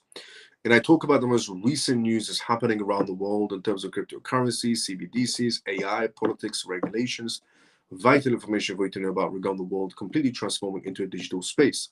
And everything I provide is completely free of source. Completely free of source. We have a free Telegram group. We have this live show you can tune in every day, between Monday to Friday, 11:25 p.m. UK time. And we have a essentially X communities page as well, which anybody's more than welcome to join. And the only thing that I do ask in return is to comment, share, retweet, and like. That's the only thing that I've ever asked in return. Comment, share, retweet, and like. And I've been doing this for years. That's the only thing I ever ask in return. So if you haven't, please go and comment, share, retweet, and like, especially on X if you're watching this right now, or on YouTube if you're watching this as well, if you already haven't. But before we go, let's go to the comment section first, just in case there are some questions that I did miss out on. Let me see where I was. I'll go through them very quickly. We were here, I think.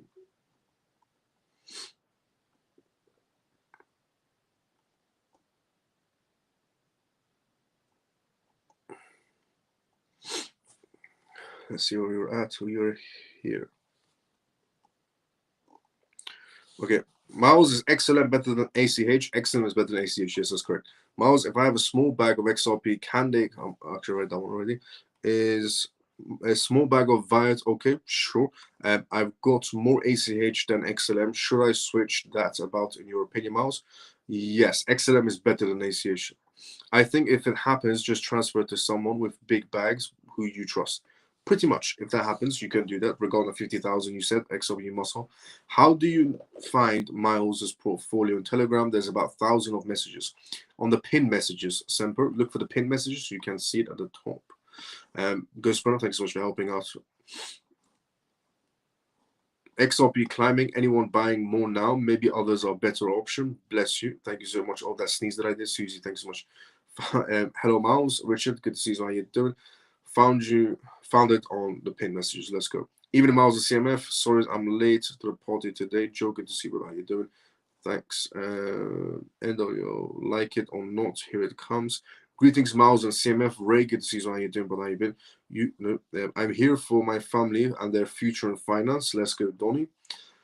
Much respect your opinion. Miles, respect your opinion. Tell me if I'm wrong. I told influencers meme coins pumps at the end of 2025. However, if regulations are put in place in 6 months, then 99% of meme coins are gone. He said, I'm wrong. No, you're right. You're not wrong in any sort of way. I don't know who said to you you're wrong, Happy Pisces, but you're definitely right. How they going to get the people to accept CBDCs? Many are against it, like COVID 2.0. It's, believe it or not, it's actually very easy to brainwash the public. It's very easy to brainwash the public. I'll bet you any money, if they did essentially a COVID 2.0, a lot of people will still fall for it. If they did COVID 5.0, if they did COVID 10, people will still fall for it. I'm telling you right now. The human species are not very intelligent. We might seem very intelligent, but in reality, the majority of us aren't, unfortunately. Animals, in my opinion, are more intelligent than humans. And the easiest way to tell is that animals don't let the dumbest one lead the pack. If you ever look at a group of animals, if you look at a group of wolves, the wolves don't let the dumbest one lead the pack. They let the strongest, most intelligent wolf lead the wolf pack.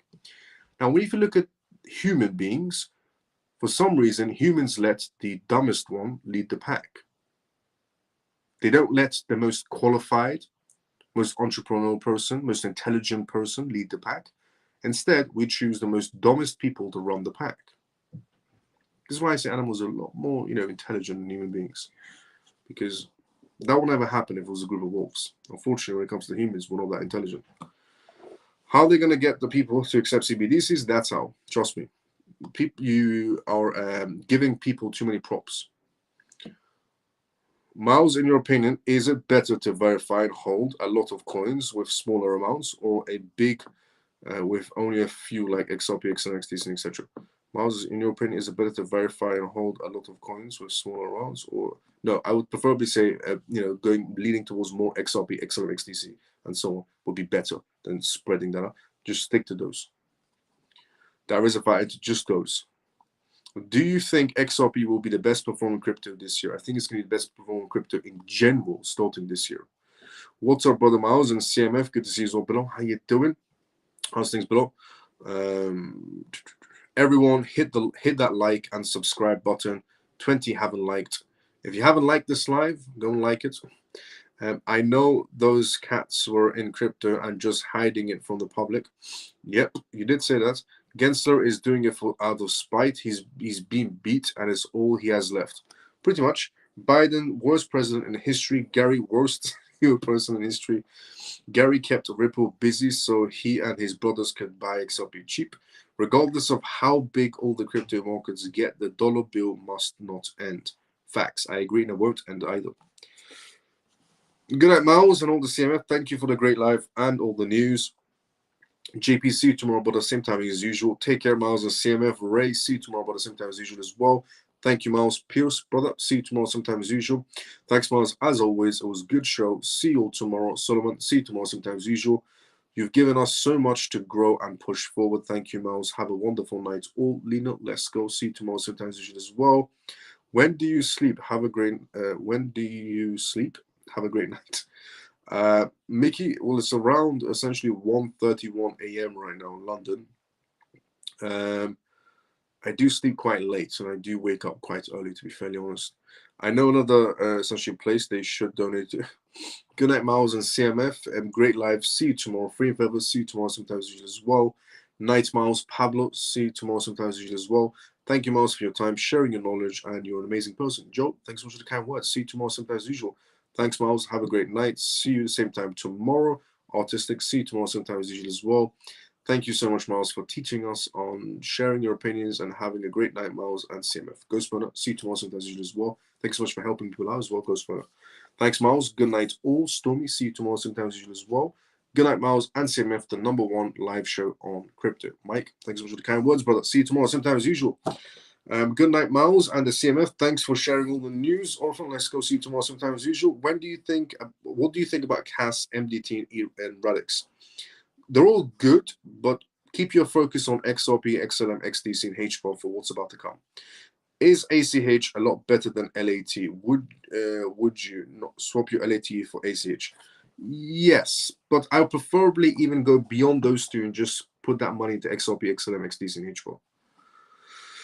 Mr. Live was helping and teaching my brother how to buy XRP. Thank goodness for replays. Let's go Comatose. Miles, DEI is important. DEI is important. Good night, my brother. Till tomorrow. Donny, see you tomorrow, brother. Same time as usual. Thanks for an amazing live, bro. Camel, see you tomorrow, brother. Same time as usual. Thanks, Miles, for everything. I appreciate you. Scott, let's go. See you tomorrow, same time as usual as well. Always relevant news. Thank you, Susie. Let's go see you tomorrow, same time as usual as well. Bless you for your later nights and dedication to us. Have Pisces. Thank you so much for the kind words, and see you tomorrow, same time as usual. Good night, Miles. Scott, see you tomorrow, same time as usual. I will be seeing everybody tomorrow, same timing as usual. If you haven't already, like, comment, share, subscribe. CMF members, CMF, if we want to grow this live, if we want to grow this family CMF, we need to get the likes up, we need to get the comments up, and we need to get the shares up. And that's the only thing that I personally do ask in return. That's the only thing I've ever asked throughout all these years. Just like, comment, share, retweet. That's it. I'll be seeing everybody tomorrow, same timing as usual. Everybody have a great day or a good night, depending on where you're around the world. See everybody tomorrow, same timing as usual. Everybody have a great day or a good night, depending on where you're around the world. Gratitude to you. Big hearts. Let's go, Monaco. Thanks for the kind words. I'll see everybody tomorrow, same time as usual.